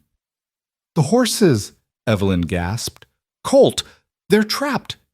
He was already running, rifle forgotten in favor of speed. The barn doors were chained from the outside, and he ripped the chains apart with his bare hands, the metal cutting into his palms. Smoke poured out in acrid waves that burned his lungs and made his eyes stream. Inside, he could hear his horses panicking, kicking at their stalls, and he plunged into the darkness without hesitation. Evelyn watched him disappear into that toxic cloud and felt her heart stop. She wanted to follow, wanted to help, but she could see riders circling back toward the house, and someone needed to defend it. She raised the shotgun with shaking hands and fired a warning shot into the air. "The next one goes through someone!" she shouted, trying to make her voice carry over the chaos. The riders laughed. One of them, she recognized him as one of Hastings' men from the first visit, rode closer, his horse dancing nervously. "Little wife thinks she's dangerous," he called to his companions. "How cute!" Evelyn didn't think. She aimed and fired, and the shot went wide but close enough that the man's horse reared in panic, nearly throwing him. When he got control again, his expression had transformed from mockery to murder. "You little bitch!" Colt emerged from the barn leading 3 horses, their eyes rolling white with terror. He saw the rider advancing on Evelyn, and something primal took over. He dropped the lead ropes and charged, covering the distance between barn and house in seconds that defied physics. The rider tried to wheel his horse away, but Colt reached up and dragged him from the saddle like plucking fruit from a tree. The man hit the ground hard, and Colt was on him before he could draw breath to scream. One massive hand closed around the man's throat, lifting him partially off the ground. "You threatened my wife," Colt said, his voice absolutely empty of anything human. "Do you understand what that means?" The man clawed at Colt's hand, his face turning purple, his legs kicking uselessly. Evelyn ran to them, put her hand on Colt's arm. "Don't kill him. He's not worth it. He was going to hurt you. And you stopped him. Now let him go before you do something we can't take back." For a terrible moment, she thought he wouldn't listen, thought the rage and fear would overwhelm everything else. But then his hand opened, and the man dropped like a sack of grain, gasping and retching. Colt turned to Evelyn, and she saw something in his eyes that was both terrifying and heartbreaking, the realization of what he was capable of when someone threatened what he loved. "Get the rest of the horses out," she said gently. "I'll watch him." Colt nodded and returned to the barn, plunging back into that toxic smoke. Evelyn kept her shotgun trained on the man gasping in the dirt, her hands steadier than she felt. Around them, the chaos continued. The other riders had given up on the cattle and were retreating, apparently deciding the job was done enough. Within minutes, the yard was empty except for Evelyn, her prisoner, and the chemical smoke still pouring from the barn. Colt emerged with the last two horses just as the smoke began to dissipate. His face was black with soot, his eyes red and streaming, and he was coughing hard enough to make Evelyn worry about his lungs. But all 5 horses were safe, milling nervously in the yard, and that was what mattered. "The cattle," he managed between coughs. "Scattered toward the creek. We'll round them up at first light." He looked at the man still gasping in the dirt. "What do we do with him?" "We take him to town. Let him tell everyone what Hastings tried to do. Let him be the evidence we need." The man found his voice, raspy but defiant. "I'll tell them you attacked me unprovoked. That the crazy rancher and his wife are dangerous. Who do you think they'll believe?" Evelyn smiled without humor. "They'll believe the woman who spent yesterday organizing half the ranch wives in this territory. They'll believe my husband who's known for being gentle despite his size. And they definitely won't believe a man who reeks of the same chemicals that almost killed 5 horses." She crouched beside him. "You made a mistake tonight. You all did. You thought we were isolated and helpless. You didn't count on us fighting back." Well, she was bluffing partially. She had no idea if their alliance would hold when faced with actual violence, if the ranch wives would stand with them or retreat to safety. But the man didn't know that, and his expression shifted from defiant to uncertain. "Hastings said this would be easy money," he muttered. "Said you'd fold after one good scare." "Do we look folded to you?" Colt's voice was still rough from smoke. "Do we look scared?" The man looked between them. Colt, enormous and covered in soot, still radiating barely contained violence, and Evelyn, tiny and armed, her shotgun never wavering. And something in him broke. "I want out. Whatever he's paying, it's not worth this." "Then you're going to help us," Evelyn said. "You're going to tell us everything. Who else he hired, what else he's planning, where we can find him. And in exchange, we don't press charges. We just run you out of the territory and forget we ever knew your name." The man talked, spilled everything in a desperate rush. Names of other locals Hastings had recruited, the plan to escalate violence until they sold or died, the railroad's timeline for breaking ground, whether they had legal ownership or not. And the worst part, the detail that made Evelyn's blood run cold, Hastings had bribed the territorial judge to rule in the railroad's favor, regardless of legal precedent. "They've bought the law," she said quietly when the man finished. "We can't fight this through official channels." "Then we fight it through unofficial ones," Colt replied. He looked at their prisoner. "Get off my land. If I ever see you again, I won't be this merciful." The man ran, stumbling through the darkness toward where his horse had wandered. They heard hoofbeats fading into the night, and then they were alone with the aftermath. The barn reeked of chemicals, the cattle were scattered to hell and back, and both of them were shaking with exhaustion and adrenaline. "Come here," Colt said, pulling Evelyn against his chest. She went, letting herself be held, letting the fear she'd been suppressing finally surface. She'd almost watched him die in that smoke, almost lost him to toxic fumes or violence or his own protective rage. The reality of how fragile this all was crashed over her in waves. "I was so scared," she whispered against his chest. "When you ran into that barn, I thought, I know, I'm sorry, but the horses, I understand, I do. But Colt, we need to be smarter about this. They're escalating. Next time they might come with guns instead of chemicals, and one of us could—" Her voice broke. "I just found you. I'm not ready to lose you." He cupped her face, forcing her to look at him. "You're not going to lose me, and I'm not going to lose you. But you're right. We need to be smarter. Which means we need help, real help, not just ranch wives with good intentions." "Who?" "The law's been bought. The town's too scared to stand against the railroad openly." Then we go above the law. Above the territory, we go federal. Evelyn stared at him. The federal government? There's a U.S. Marshal who rides this circuit. Name's Clayton Shaw. He came through about 6 months ago chasing bank robbers. Good man, honest as they come.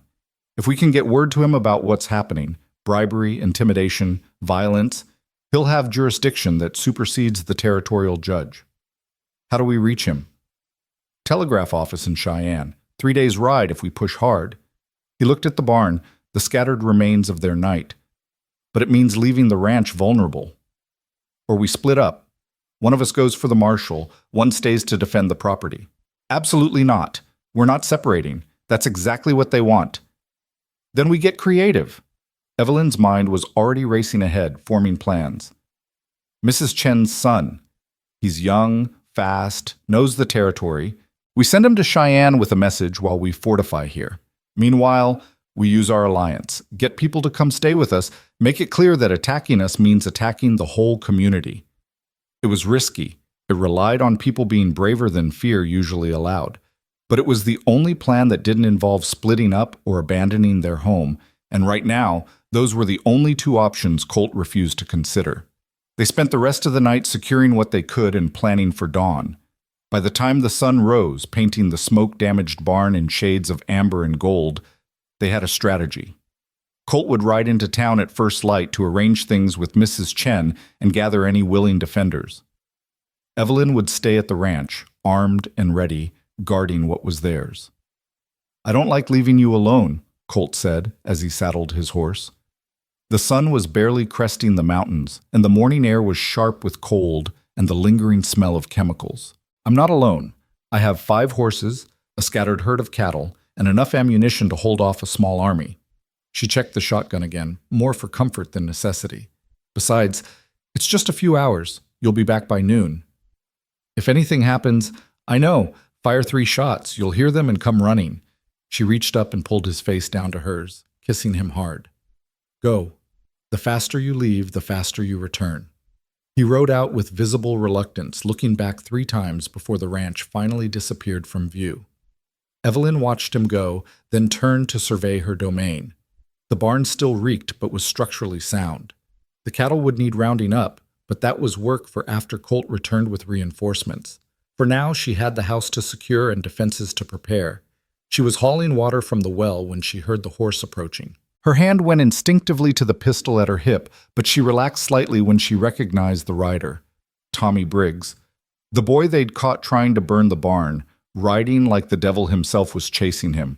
He practically fell off his horse in his haste, his face pale and terrified. Mrs. Maddox, they're coming. Hastings and at least 20 men, and they've got... He stopped, gasping for breath. They've got guns and torches, and they're saying they're going to finish this today. They're maybe an hour behind me. I rode hard to warn you. Evelyn's mind went ice cold and crystal clear. Where's my husband? Halfway to town by now, too far to reach in time. An hour. She had an hour to prepare for an assault by 20 armed men, and she was alone except for a teenage boy. The smart thing would be to run, to grab what she could, and flee to town. But running meant abandoning the ranch, meant letting them win, meant everything she and Colt had fought for would burn. Can you shoot? She asked Tommy. Yes, ma'am. Not great, but I can hit a target more often than not. Good enough. Get the rifles from the house. Load every gun we have. And then I need you to do exactly what I say, when I say it, without question. Can you do that? Yes, ma'am. They spent the next 45 minutes in frantic preparation. Evelyn had Tommy position himself in the barn loft with a rifle and strict instructions not to shoot unless she gave the signal. She didn't trust him completely. He'd tried to burn them out once already, but desperation made for strange alliances, and the terror in his eyes seemed genuine. She positioned herself on the porch with a clear view of the approach road, surrounded by loaded weapons within easy reach. She'd changed into her darkest dress, pinned her hair back severely, and now stood waiting with the kind of calm that only came from accepting that fear was useless. They came exactly when Tommy predicted, a line of riders materializing out of the morning sun like a vision of hell. Hastings rode at the front on a black gelding, flanked by men she recognized from town and some she didn't. They stopped just outside rifle range. clearly expecting her to be alone and terrified. She was alone, but terrified wasn't in her vocabulary anymore. "Mrs. Maddox," Hastings called, his voice carrying across the yard. "Where's your massive husband? Finally realized he was outmatched and ran?" "He went to town. He'll be back soon. So will half the territory when they hear you've brought an armed mob to attack a woman alone." "Alone?" Hastings laughed. "Then this will be even easier than I thought. Here's how this works. You sign over the deed to this property right now and we ride away. You refuse and we take it anyway. Only difference is whether you walk away from this or get carried." "I have a counteroffer," Evelyn called back. "You turn around and leave, and when my husband returns, I'll convince him not to hunt every single one of you down and bury you in unmarked graves." Brave words for someone so outgunned. "You're not the first man to underestimate me because of my size. You won't be the last, but you'll definitely regret it." Hastings' expression hardened. "Have it your way. Boys, burn it all. And if she gets in the way, well, accidents happen." The men began to advance, spreading out in a line designed to overwhelm. Evelyn waited until they were just inside rifle range, then fired a shot that took the hat clean off the nearest rider's head. The line stopped, horses dancing nervously. "Next one doesn't miss," she said clearly. "You wanted a fight? Fine, but I guarantee some of you won't ride away from this." For a moment, she thought it would work. Thought the display of skill and resolve would make them reconsider. But then Hastings shouted, "She's one woman. What's she gonna do? Shoot all of us?" And the line surged forward. Evelyn fired methodically, each shot placed to disable rather than kill. A horse here, a man's shoulder there, enough to scatter the charge without committing murder. From the barn, Tommy added his fire, and the combination of two shooters in different positions created the illusion of more defenders than they had. But illusion only lasted so long. The mob realized quickly that they were only facing two guns, and they adapted, using the barn and outbuildings as cover to advance. Evelyn was reloading her third rifle when she heard riders approaching from the opposite direction, reinforcements for Hastings, she thought, and her heart sank. But the riders that appeared weren't reinforcements for Hastings. They were ranch wives and their husbands, nearly 30 of them, armed and determined. Mrs. Chen led them, her face set in lines of grim determination, and when they formed a line between the mob and the ranch house, the whole dynamic shifted. "Mr. Hastings," Mrs. Chen called, "you're outnumbered now, and unlike you, we're fighting for our homes, not railroad money, so I suggest you reconsider your position." Hastings looked between the two groups, his hired mob already demoralized by Evelyn's accurate shooting, and the community alliance clearly prepared for actual war, and for the first time, uncertainty crossed his weasel features. "This isn't over," he snarled. "Yes," Evelyn said clearly, stepping off the porch. "It is, because you made a fundamental mistake. You thought attacking one ranch would be easy. You didn't count on attacking one ranch, meaning attacking all of us." She walked forward slowly, shotgun cradled in her arms, and stopped directly in front of Hastings' horse. This close, she could see the calculation in his eyes, the weighing of whether killing her would be worth the consequences. She met his gaze without flinching. "You can kill me," she said quietly, just loud enough for him to hear. "Maybe you'd even get away with it, but the second you do, my husband will destroy you. Not legally, not through proper channels.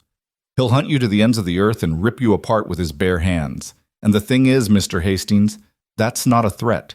That's a promise, because I've seen what he's capable of when someone threatens what he loves." She saw it register, the understanding that maybe, just maybe, he'd miscalculated the cost of this venture, that some things weren't worth any amount of money. "This isn't over," he repeated, but it sounded like retreat now instead of threat. "Then come back tomorrow, and the day after, and every day after that. We'll be here, waiting, with more friends than you have hired guns." She smiled without warmth. "The difference between us, Mr. Hastings, is that my people fight for love of home. Yours fight for love of money. And when it gets hard, when people start dying, which do you think will hold faster?" Hastings didn't answer. He wheeled his horse and rode away, his mob trailing behind him like whipped dogs. They watched until the last rider disappeared, and only then did Evelyn let herself start shaking. Mrs. Chen was beside her in an instant, steadying her. "Are you all right?" "I'm fine. Her legs gave out, and she sat down hard in the dirt, the adrenaline crash hitting like a physical blow. I thought I was going to die. But you didn't. You held them off until we got here. Mrs. Chen looked at the assembled defenders. We came as fast as we could when Tommy's cousin brought word. Your husband met us on the road. He's right behind us. As if summoned, Colt appeared on the road, his horse lathered with sweat from hard riding. He saw Evelyn sitting in the dirt surrounded by their allies and nearly fell off his horse in his haste to reach her. He dropped beside her, his hands running over her as though checking for injuries, his face white with fear. I heard the shots. I thought... His voice broke. I thought I'd lost you. I'm fine. Tommy warned me, gave me time to prepare, and then... She gestured at the assembled community. Then everyone came. Colt looked around at the faces. Ranchers, shop owners, their wives, even the preacher holding a rifle like he remembered how to use it from younger days. People who'd risked their lives to defend neighbors they barely knew. Thank you, he said, and his voice carried across the suddenly quiet yard. All of you. You didn't have to come. This isn't your fight. Of course it's our fight, one of the ranchers replied. Railroad takes your land, they take all our land eventually. Better to stand together now than fall separately later. It was decided quickly. Some would stay at the Maddox Ranch, rotating in shifts to ensure constant defense. Others would return home, but remain ready to respond at a moment's notice. Mrs. Chen's son would still ride to Cheyenne to summon the marshal, but now he'd carry testimony from multiple witnesses about intimidation, violence, and bribery. As the sun climbed toward noon and people began organizing the defense rotations, Colt pulled Evelyn aside into the relative privacy of the chemical-scented barn. Don't ever scare me like that again, he said, his voice rough. When I saw those empty casings, knew you'd face them alone. I wasn't alone. I had Tommy and my stubbornness and every lesson you taught me about shooting. She touched his face, felt the tremor in his jaw. I'm sorry you were scared, but I'm not sorry I stayed. This is our home, Colt. I wasn't going to let them take it. Even if staying meant dying? Even then, because some things are worth dying for. Home is, love is, and you are. She pulled his face down to hers, kissing him hard enough to bruise. I love you, and I'll stand with you against railroads, hired guns, corrupt judges, and anything else that comes for what's ours. He crushed her against him, his arms coming around her with enough force to drive the air from her lungs. I love you. God help me. I love you more than I thought I could love anything. And if we survive this, when we survive this, she corrected, when we survive this, I'm never letting you out of my sight again. Deal. Now let's go be good hosts to the small army defending our home. They emerged from the barn to find organization was already taking shape. Someone had started coffee. Someone else was cooking the chickens General Sherman had terrorized. Apparently one of the defenders had finally caught and dispatched the mean bastard. And in the middle of it all, people were laughing, sharing stories, building the kind of bonds that only came from facing death together. That night, after the watches were set, and most people had bedded down in the barn or the house wherever space allowed, Colt and Evelyn lay in their bed listening to the sounds of other people breathing, living, defending. This isn't what I imagined when I advertised for a wife, Colt whispered. What did you imagine? Quiet. Routine. Someone to keep house and maybe share meals with. He pulled her closer. I didn't imagine love. Didn't imagine partnership that felt like two halves of one soul. Didn't imagine a woman who'd stare down 20 armed men rather than surrender. I didn't imagine any of this either, Evelyn admitted. I thought I was escaping danger. Instead, I found different danger and someone worth facing it with. She turned to look at him in the darkness. Do you think we'll win? I think we already have. Not the legal battle, maybe, not the railroad fight. But the important thing, we've built something here that they can't take with threats or fire or violence. We've built home and community and love. And that's worth more than all the land in Wyoming. Pretty words for a rancher. I learned from my eloquent wife. They made love that night quietly, carefully, aware of the people sleeping throughout their house. It was different from the passionate desperation of their first joining, slower, gentler, but no less intense. This was affirmation, celebration, a claiming of life and love in the face of everything that wanted to destroy them. When they finally fell asleep, wrapped around each other like two trees grown together, neither of them dreamed of railroads or violence. They dreamed of the future, children playing in this yard, cattle grazing these fields, growing old together on land they'd fought to keep. And in the morning, when the marshal arrived 3 days early, because Mrs. Chen's son had ridden like hell itself pursued him, bringing federal authority and the promise of justice, they faced him together, side by side, as always. Partners, as promised. Together, as they would be for the rest of their lives. Marshal Clayton Shaw was not what Evelyn expected. She'd imagined someone imposing, someone whose presence alone commanded respect and fear. Instead, the man who dismounted in their yard 3 days after the standoff was maybe 5'10", wire-thin, with gray threading through his dark hair and eyes that had seen too much of humanity's worst impulses. But when he shook Colt's hand and then hers, his grip was firm and his gaze direct. "Mrs. Chen's boy rode his horse near to death getting to me," Shaw said without preamble. "Said you folks were facing down a railroad mob and needed federal intervention. That true?" "Every word," Colt replied. "They've tried burning, intimidation, and outright assault. And they've bribed the territorial judge to rule in their favor, regardless of law." Shaw's expression didn't change, but something cold flickered in his eyes. "That's a serious accusation. You have proof?" "We have testimony from men they hired. We have witnesses to multiple attacks. And we have this." Evelyn handed him a ledger she'd been keeping since the first threat.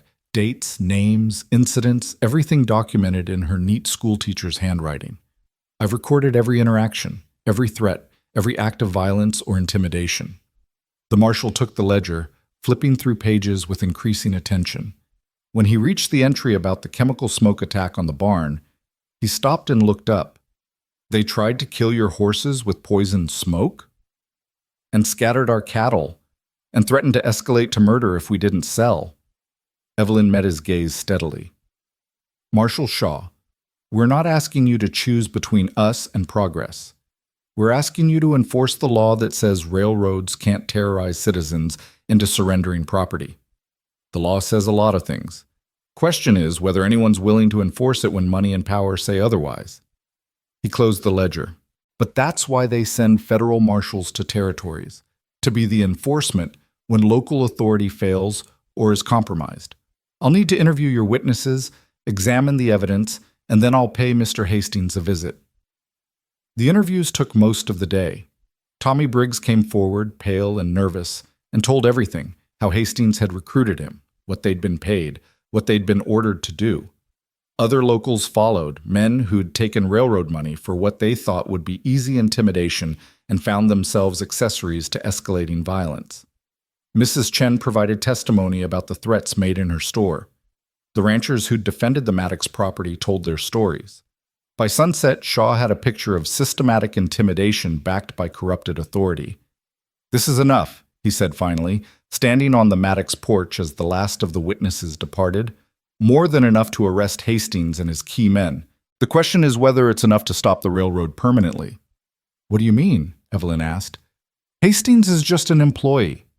The railroad company itself is the real problem. They'll just send another man, then another, until they get what they want. Unless we can prove a pattern of illegal activity directed from the top, we're just cutting off a head that'll grow back."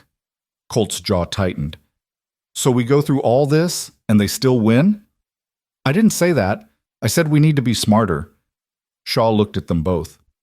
"How would you folks feel about becoming bait?" The plan Shaw outlined was dangerous and required trust that Evelyn wasn't sure any of them had earned yet.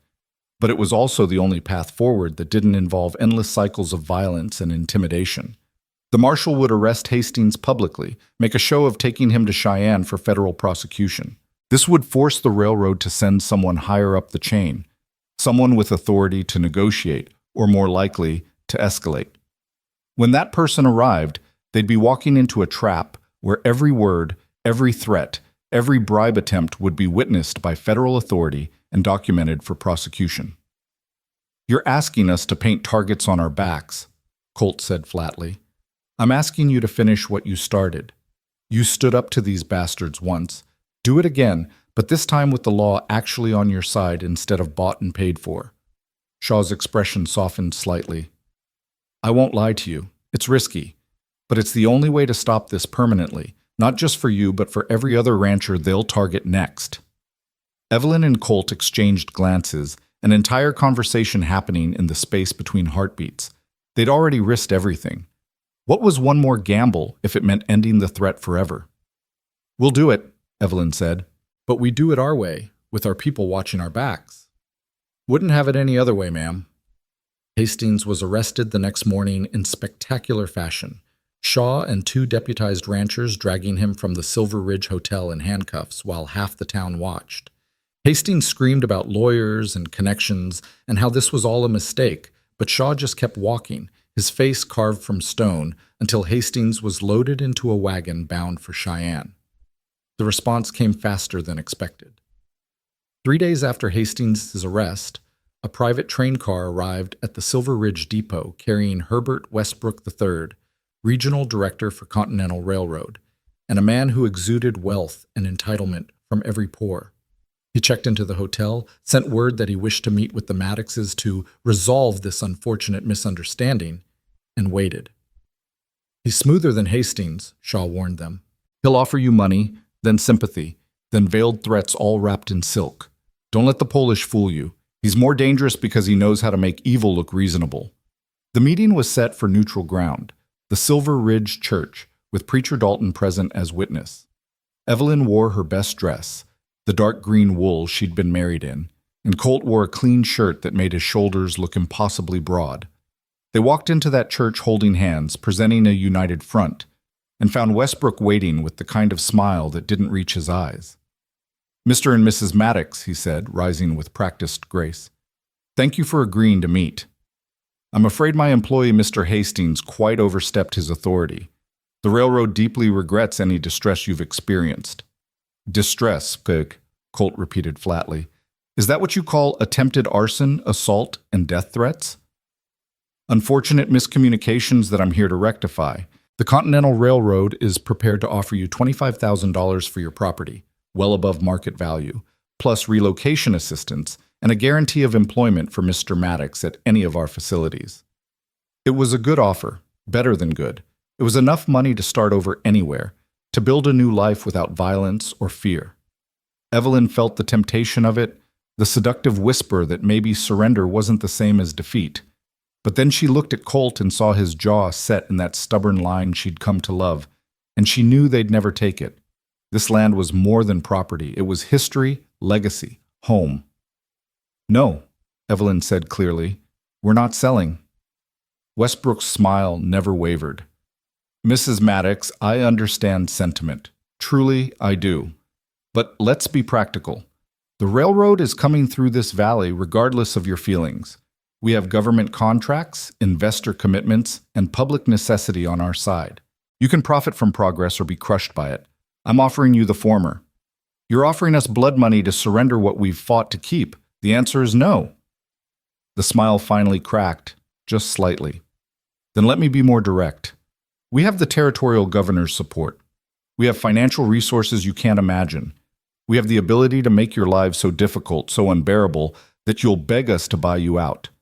The only question is whether you accept our generosity now or crawl to us later. There it is, Shaw said from the back of the church where he'd been waiting, the threats wrapped in silk. Mr. Westbrook, you just confessed to conspiracy to intimidate and terrorize citizens on behalf of your railroad. And you did it in front of a federal marshal and a preacher. Either you're incredibly stupid or incredibly arrogant. Westbrook went pale, his carefully maintained composure cracking. This is entrapment. This is law enforcement. And you just gave me everything I need to shut down your entire operation in Wyoming territory. Shaw moved forward, his hand resting on the pistol at his hip. Here's how this is going to work. You're going to return to your private car and wire your corporate masters that the Maddox property is off limits, permanently. You're going to reroute your railroad around this valley. And you're going to do all of this quietly, without further intimidation or violence. And if I refuse, then I arrest you for conspiracy, terroristic threats, and attempted bribery of federal officials, because yes, I count as a federal official. Then I seize all railroad correspondence and financial records as evidence. And then I make sure every newspaper from here to Washington knows that Continental Railroad tried to terrorize citizens rather than negotiate fair prices. Shaw smiled without warmth. Your board of directors won't appreciate the publicity. Westbrook looked between them, the marshal, the massive rancher, and the tiny woman who'd somehow orchestrated his downfall, and for the first time Evelyn saw real fear in his eyes. Not fear of violence or physical harm, but fear of consequences, of losing power and position. This isn't over, Westbrook said, but it sounded hollow. Yes, it is, Evelyn replied. Because you made the same mistake Hastings did. You thought being big and powerful and connected meant you could crush anyone smaller. You didn't account for the fact that small doesn't mean weak, and isolated doesn't mean helpless. You picked a fight with people who had something worth fighting for, and you lost. Westbrook left that church a broken man, his expensive suit and polished shoes unable to hide the defeat in his posture. Within a week, Continental Railroad announced they were rerouting through the next valley south, citing geological concerns that everyone knew was code for legal liability we'd rather avoid. Within 2 weeks, the territorial judge who'd taken their bribes resigned under federal investigation. And within a month, the only reminder that any of it had happened was the chemical stain on the barn floor and the stories people told about the tiny woman and the giant man who'd refused to surrender. Life returned to something approaching normal. The community defenders went back to their own ranches, though they stayed in touch, forming bonds that would last generations. Tommy Briggs's mother recovered, and Tommy himself became a regular presence at the Maddox Ranch, doing odd jobs and learning honest work.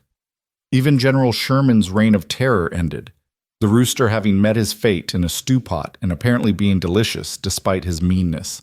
But normal was different now, better.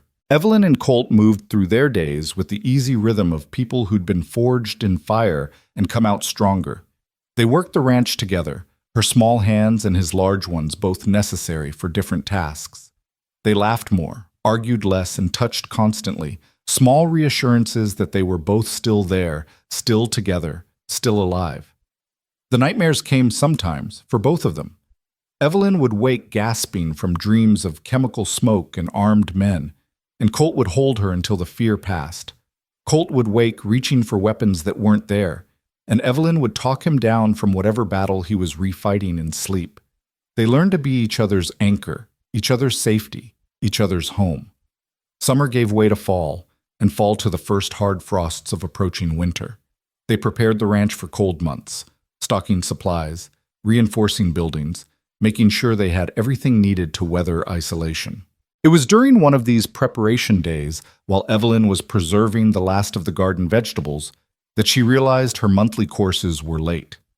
Very late. She said nothing at first, not wanting to build hope on uncertainty, but when another week passed and her body began showing other signs, nausea in the mornings, tenderness in her breasts, a bone-deep exhaustion that sleep didn't cure, she had to face the truth. She was pregnant. The realization hit her in waves. Joy first, bright and overwhelming. Then fear, because she'd seen women die in childbirth, had helped her mother deliver babies that didn't survive or mothers who didn't survive them. And finally, underneath it all, a fierce determination that she would survive this, would bring this child into the world, would give Colt the family he didn't even know he wanted. She waited until evening to tell him, until they were alone on the porch watching sunset paint the mountains gold and crimson. She'd rehearsed the words a dozen times in her head, trying to find the perfect way to share news this big. But when the moment came, all her practiced speeches disappeared. "I'm pregnant," she said simply, taking his hand and placing it on her still flat stomach. "We're having a baby." Colt went absolutely still, his hand frozen under hers, his expression unreadable. The silence stretched so long that Evelyn started to worry she'd broken him somehow. Then she saw his eyes fill with tears, and his whole face transformed into something between terror and joy. "A baby," he whispered. "We're having a baby?" "Yes, I'm maybe 2 months along, so we have time to prepare, but..." He kissed her, hard and desperate, then pulled back and stared at her stomach like he could see through fabric and skin to the life growing inside. Are you okay? Do you feel all right? Should you be working so hard? God, I had you hauling water yesterday. What if... Colt, breathe. I'm fine. Pregnant women work. They have since the beginning of time. But you're so small, and I'm so... He stopped, fear flooding his features. What if the baby is too big? What if you can't? What if it's like us trying to fit together, but worse, and you... She put her hand over his mouth. Stop. Stop catastrophizing. Yes, I'm small. Yes, you're large. Yes, there are risks. But women my size have successfully given birth to babies from men your size. It happens all the time. Not all the time. Often enough. And we'll do everything right. I'll see Doc Miller regularly. We'll prepare. And when the time comes, we'll face it the same way we've faced everything else. Together. Together, he repeated like it was a prayer. Then his hand moved on her stomach, gentle and reverent. There's a person in there. A whole person. Half you, half me. More than half me, hopefully. The world doesn't need another person your size. He laughed, the sound slightly hysterical. What if I'm a terrible father? What if I'm too rough or too big or too... You'll be an amazing father. You're patient and kind, and you taught me to shoot without ever making me feel stupid for missing. You'll teach our child the same way. She pulled his face down to hers. And if you're ever too rough or too big or too anything, I'll be there to balance you out. That's what partners do. The months that followed were a strange mix of ordinary and extraordinary. The ranch work continued, cattle to manage, hay to cut and store, repairs to make before winter locked them in. But underneath everything was the awareness of the life growing inside Evelyn, the knowledge that their family was expanding in ways both thrilling and terrifying. Colt became impossibly protective, hovering whenever Evelyn did anything more strenuous than breathing. She tolerated it for about 2 weeks before finally snapping at him that if he tried to carry her to the outhouse one more time, she'd shoot him in a non-vital area. He backed off slightly, though she still caught him watching her with an expression that mixed wonder and worry in equal measure. Her body changed in ways both expected and surprising. Her stomach swelled gradually. Her breasts grew tender and heavy, and she developed a craving for pickled eggs that made Colt ride to town weekly just to keep her supplied. But she also felt stronger somehow, like pregnancy had awakened something primal and fierce in her, a determination to protect this life with the same ferocity she'd defended their home. Doc Miller examined her monthly, his weathered face carefully neutral. "Baby seems healthy," he said during her 5th-month exam. "But I won't lie to you, Mrs. Maddox. You're small-framed, and if your husband's size runs true, this will be a difficult birth." "I know. I've known since the moment I realized I was pregnant." She met his eyes. "What can I do to prepare?" "Keep healthy. Don't overwork, but don't coddle yourself either. Strong muscles make for easier deliveries. And when your time comes, you listen to me without argument. If I say push, you push. If I say stop, you stop. Understood?" Understood. Winter came hard that year, snow piling so deep that the ranch became an island of warmth in a sea of white.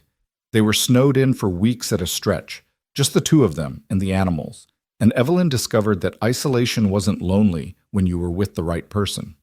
They spent evenings by the fire, Colt reading aloud from books, while Evelyn knitted impossibly small clothes for a baby they hadn't met yet.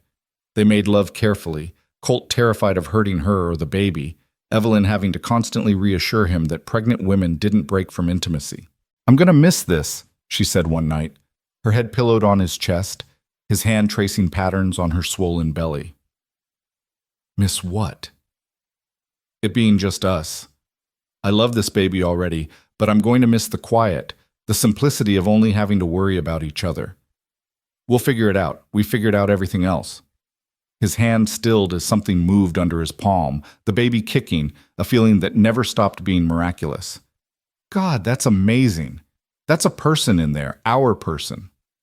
Your person already has your strength. I swear these kicks could break ribs." "Sorry. Don't apologize for making strong babies. I'd rather have a fighter than a quitter." She covered his hand with hers. "I'm scared, Colt. Really scared. What if something goes wrong? What if I can't do this?" "Then we'll deal with it. But you can do this. You're the strongest person I've ever met, and that's not about size or muscle. That's about heart and stubbornness, and refusing to quit even when things are impossible. He kissed her forehead. And I'll be right there with you, every moment. You're not doing this alone. Spring arrived with the usual drama of melting snow and flooded creeks, and Evelyn grew increasingly uncomfortable as her due date approached. She couldn't sleep lying down anymore, couldn't bend to tie her boots, couldn't see her feet when standing. She waddled more than walked, felt constantly hot and irritable, and generally made Colt's life miserable with her mood swings and impossible demands. He bore it with remarkable patience, fetching whatever she needed, rubbing her swollen feet, and never once complaining about the creative insults she hurled at him during her worst moments. "I hate you," she snarled one morning when he tried to help her out of bed. "This is all your fault. You and your impossible size and your... I know, I'm terrible. The worst husband in Wyoming." He got her upright despite her resistance. "But you're stuck with me. For now. Once this baby comes out, I'm running away. Joining a circus. Becoming an outlaw. Anything that doesn't involve being pregnant ever again." "Understood. Should I pack you a bag?" She glared at him, then burst into tears. "I'm sorry, I don't mean it. I'm just so tired and uncomfortable and scared." "I know." He held her carefully, mindful of her belly. "Just a few more weeks. You can do this." But the baby had their own timeline. 3 weeks before her due date, while Evelyn was hanging laundry despite Colt's protests, she felt the first contraction, a tightening across her belly that stole her breath and sent fear spiking through her chest. "Colt," she called, trying to keep her voice calm. "I think it's time." He appeared so fast he must have teleported, his face going white. "Time? But it's too early. Doc Miller said..." "The baby doesn't care what Doc Miller said. Go get him. Now." The next hours were a blur of pain and fear and determination. Doc Miller arrived as the contractions were intensifying, examined Evelyn, and his expression turned grim. "Baby's coming breech," he said quietly. "Feet first instead of head first. It's going to be harder, going to take longer. And Mrs. Maddox, I'm not going to lie. This is dangerous." "Can you turn the baby?" Colt demanded. Too late. Already in the birth canal. Doc looked between them. "Mrs. Maddox needs to save her strength. Mr. Maddox, you need to not be in this room unless you can keep calm and follow instructions." "I'm not leaving her." "Then you stay at her head, you hold her hand, and you don't distract me. Understood?" What followed was the longest night of Colt's life. He held Evelyn's hand while she screamed through contractions, whispered encouragement when she begged to give up, and felt his heart break with every moment of her pain. She was so small, and this baby, his baby, was tearing her apart from the inside, and there was nothing he could do except be there and pray. "I can't," Evelyn gasped around midnight, her face white with exhaustion and pain. "I can't do this anymore. It's too much." "Yes, you can. You're the woman who faced down 20 armed men. You can do this." "That was easier." "I know, but you're almost there, just a little more." "You keep saying that." "Because it keeps being true." Doc Miller was doing something between Evelyn's legs that Colt deliberately didn't look at, his focus entirely on his wife's face. She'd been in labor for 16 hours, pushing for 3, and he could see her strength failing. "One more push," Doc said. "Big one. Give me everything you have." Evelyn bore down with a scream that rattled the windows, and suddenly there was a new sound in the room, a thin, reedy cry that transformed into a full-throated wail. Doc held up a squirming, blood-covered infant, and Colt's brain stuttered trying to process what he was seeing. "You have a son," Doc said, quickly checking the baby. "And he's big, probably close to 10 pounds. No wonder he gave you such trouble." A son. They had a son. Colt looked at Evelyn, expecting to see joy or relief, but her eyes were rolling back and Doc was suddenly shouting orders about blood loss and pressure. The next minutes were chaos, Doc working frantically, Colt holding Evelyn's hand and begging her to stay with him, the baby crying in a basket by the fire. "Come on, Evelyn," Colt pleaded. "You don't get to leave me now. We've fought too hard, come too far. You stay with me, you hear me? You stay." Her eyes fluttered open, focusing on him with effort. "The baby? He's perfect, he's beautiful. Now you stay here so you can meet him properly. Doc finally stepped back, wiping blood from his hands. She's going to be okay. Lost a lot of blood, but the bleeding stopped. She needs rest and recovery, but she's going to make it. Colt sagged with relief so profound it made him dizzy. He pressed his forehead to Evelyn's, felt her breathing steady against his face, and let himself believe that maybe, just maybe, they were all going to survive this. When Evelyn was finally clean and comfortable, Doc placed their son in her arms. The baby had stopped crying, content to snuffle and stare with unfocused eyes at this new world. He was indeed enormous. Not quite as big as Colt had been at birth, but close enough that it was clear he'd inherited his father's size. "He looks like you," Evelyn whispered, tracing the baby's face with one finger. "He has your nose. And your shoulders. Look at him. He's going to be huge. Takes after his mother. She's huge too, in all the ways that matter." Colt kissed her forehead. "Thank you. For him, for surviving, for being the strongest person I've ever known. Thank you for staying, for not running when things got hard." She looked up at him, exhaustion and love written across her features. "What should we name him?" They'd discussed names for months without deciding, unable to agree on anything that felt right. But looking at their son now, Colt knew exactly what to call him. "Daniel, after my father, if that's all right with you. Daniel Maddox." Evelyn tested the name, smiled. "I like it. Strong name for a strong baby." Daniel grew fast, as though trying to catch up to his father's size as quickly as possible. By 6 months, he was wearing clothes meant for 1-year-olds. By his first birthday, he was walking with the kind of confidence that suggested he'd be running soon. And he was stubborn. God, he was stubborn, refusing to do anything he didn't want to and throwing tantrums that shook the rafters when he didn't get his way. "He's perfect," Evelyn said one afternoon, watching Daniel determinedly trying to climb onto furniture too tall for him. "Stubborn and willful and absolutely perfect. He's a menace. He gets that from you. He gets it from both of us. We made a tiny tyrant. Not that tiny. Doc says he's already in the top percentile for size." "Of course he is. He's your son." She caught Daniel as he finally achieved his climb and immediately tried to launch himself off the other side. "And he has your complete disregard for personal safety. That's all you. I'm very cautious. You jumped into a barn filled with toxic smoke. That was different." "How?" "I had a good reason." They fell into the rhythm of parenting, exhausting, chaotic, occasionally terrifying, but also filled with moments of pure joy that made everything worthwhile.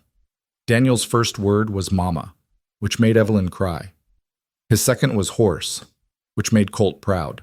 And his third was no, which made them both laugh because, of course, it was. The ranch prospered.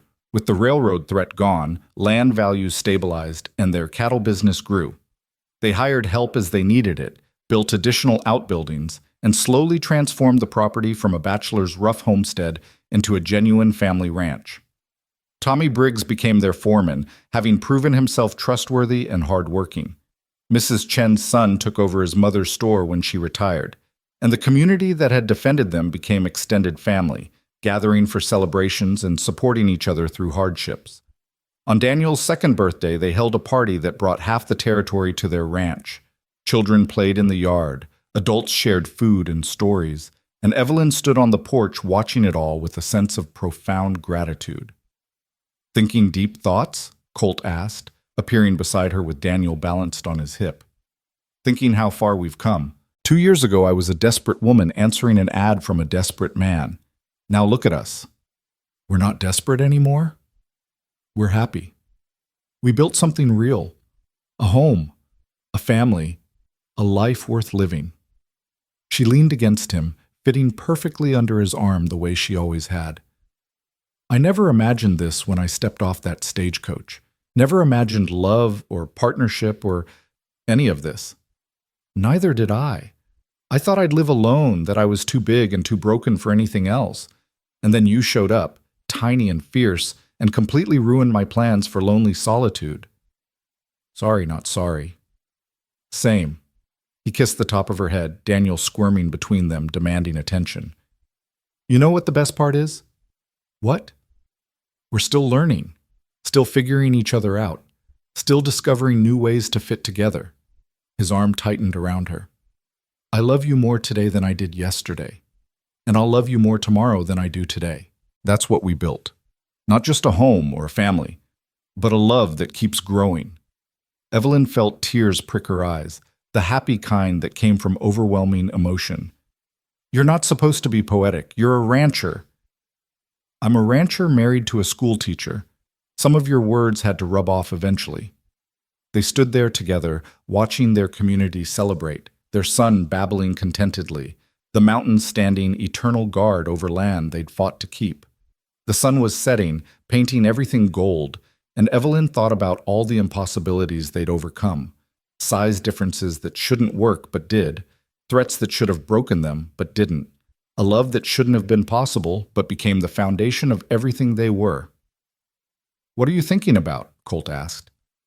About that first day, when you said I was too small and I said you were too big, about how wrong we both were. We weren't wrong. We are mismatched by any reasonable standard.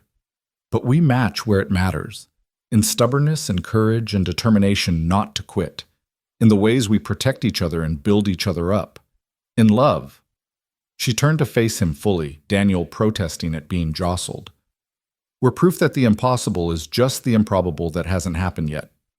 That's very philosophical for a ranch wife. I'm a very philosophical ranch wife. It's part of my charm. Your charm is being tiny, fierce, and completely unwilling to back down from anything. That too. Daniel chose that moment to grab both their faces, demanding their full attention with the imperious certainty of a 2-year-old who ruled his small kingdom absolutely. They laughed and carried him down to join the party, moving through their community as the celebrated family they'd become. Later that night, after everyone had gone home and Daniel was finally asleep after an exhausting day, Colt and Evelyn lay in their bed watching moonlight paint patterns on the ceiling. Her head was on his chest, his arm around her waist, their bodies fitted together in the way they'd learned through patience and practice and love. Do you ever regret it? Evelyn asked quietly. Advertising for a wife? Getting me instead of someone who fit better? Every day. She stiffened against him, and he laughed softly. I regret it every day because if I could go back, I'd do it differently. I'd advertise specifically for you. Tiny, stubborn, brilliant, brave. I demand the universe send me exactly Evelyn Ward and no one else. Because you don't fit better, you fit perfectly. You're exactly what I needed, even when I didn't know I needed it. That's the most romantic thing you've ever said to me. I'm getting better at this husband thing. You were always good at it. You just needed to believe it. She tilted her head to look at him, moonlight catching in her eyes. I love you, not despite our differences, but because of them. Because you're too big and I'm too small, and together we make something that works. I love you too. More than I thought I could love anyone. He pulled her closer, careful as always, protective as always, loving as always. Thank you for answering that ad. Thank you for being brave enough to come west. Thank you for staying through everything that tried to drive you away. Thank you for being worth staying for. They fell asleep like that, wrapped around each other, dreaming of the future they'd continue building together. A future that would bring more children, more challenges, more moments of doubt and fear and triumph. But they'd face it all the same way they'd faced everything else. Together, as partners, as proof that love wasn't about perfect fit, but about choosing every day to make the fit work. In the morning, they'd wake to the sounds of their son demanding breakfast and the endless work of ranch life. They'd drink coffee at the too-tall table and plan their day and touch each other constantly in small reassurances. They'd work side by side under the vast Wyoming sky, her small hands and his large hands, both necessary, both valued, both perfect for the tasks ahead. And if anyone ever asked them how they made it work, how someone so small and someone so large built a life together, they'd smile and say what they always said. Carefully, with patience, with trust, and with the understanding that impossible just means we haven't figured out how yet. Because they were living proof that impossible was just another word for not yet, that too tight and too big were just problems waiting for creative solutions, and that love, when fierce enough and brave enough and stubborn enough, could outgrow every limit ever written. They'd built their forever from impossibility, brick by brick, day by day, touch by touch. And it was beautiful.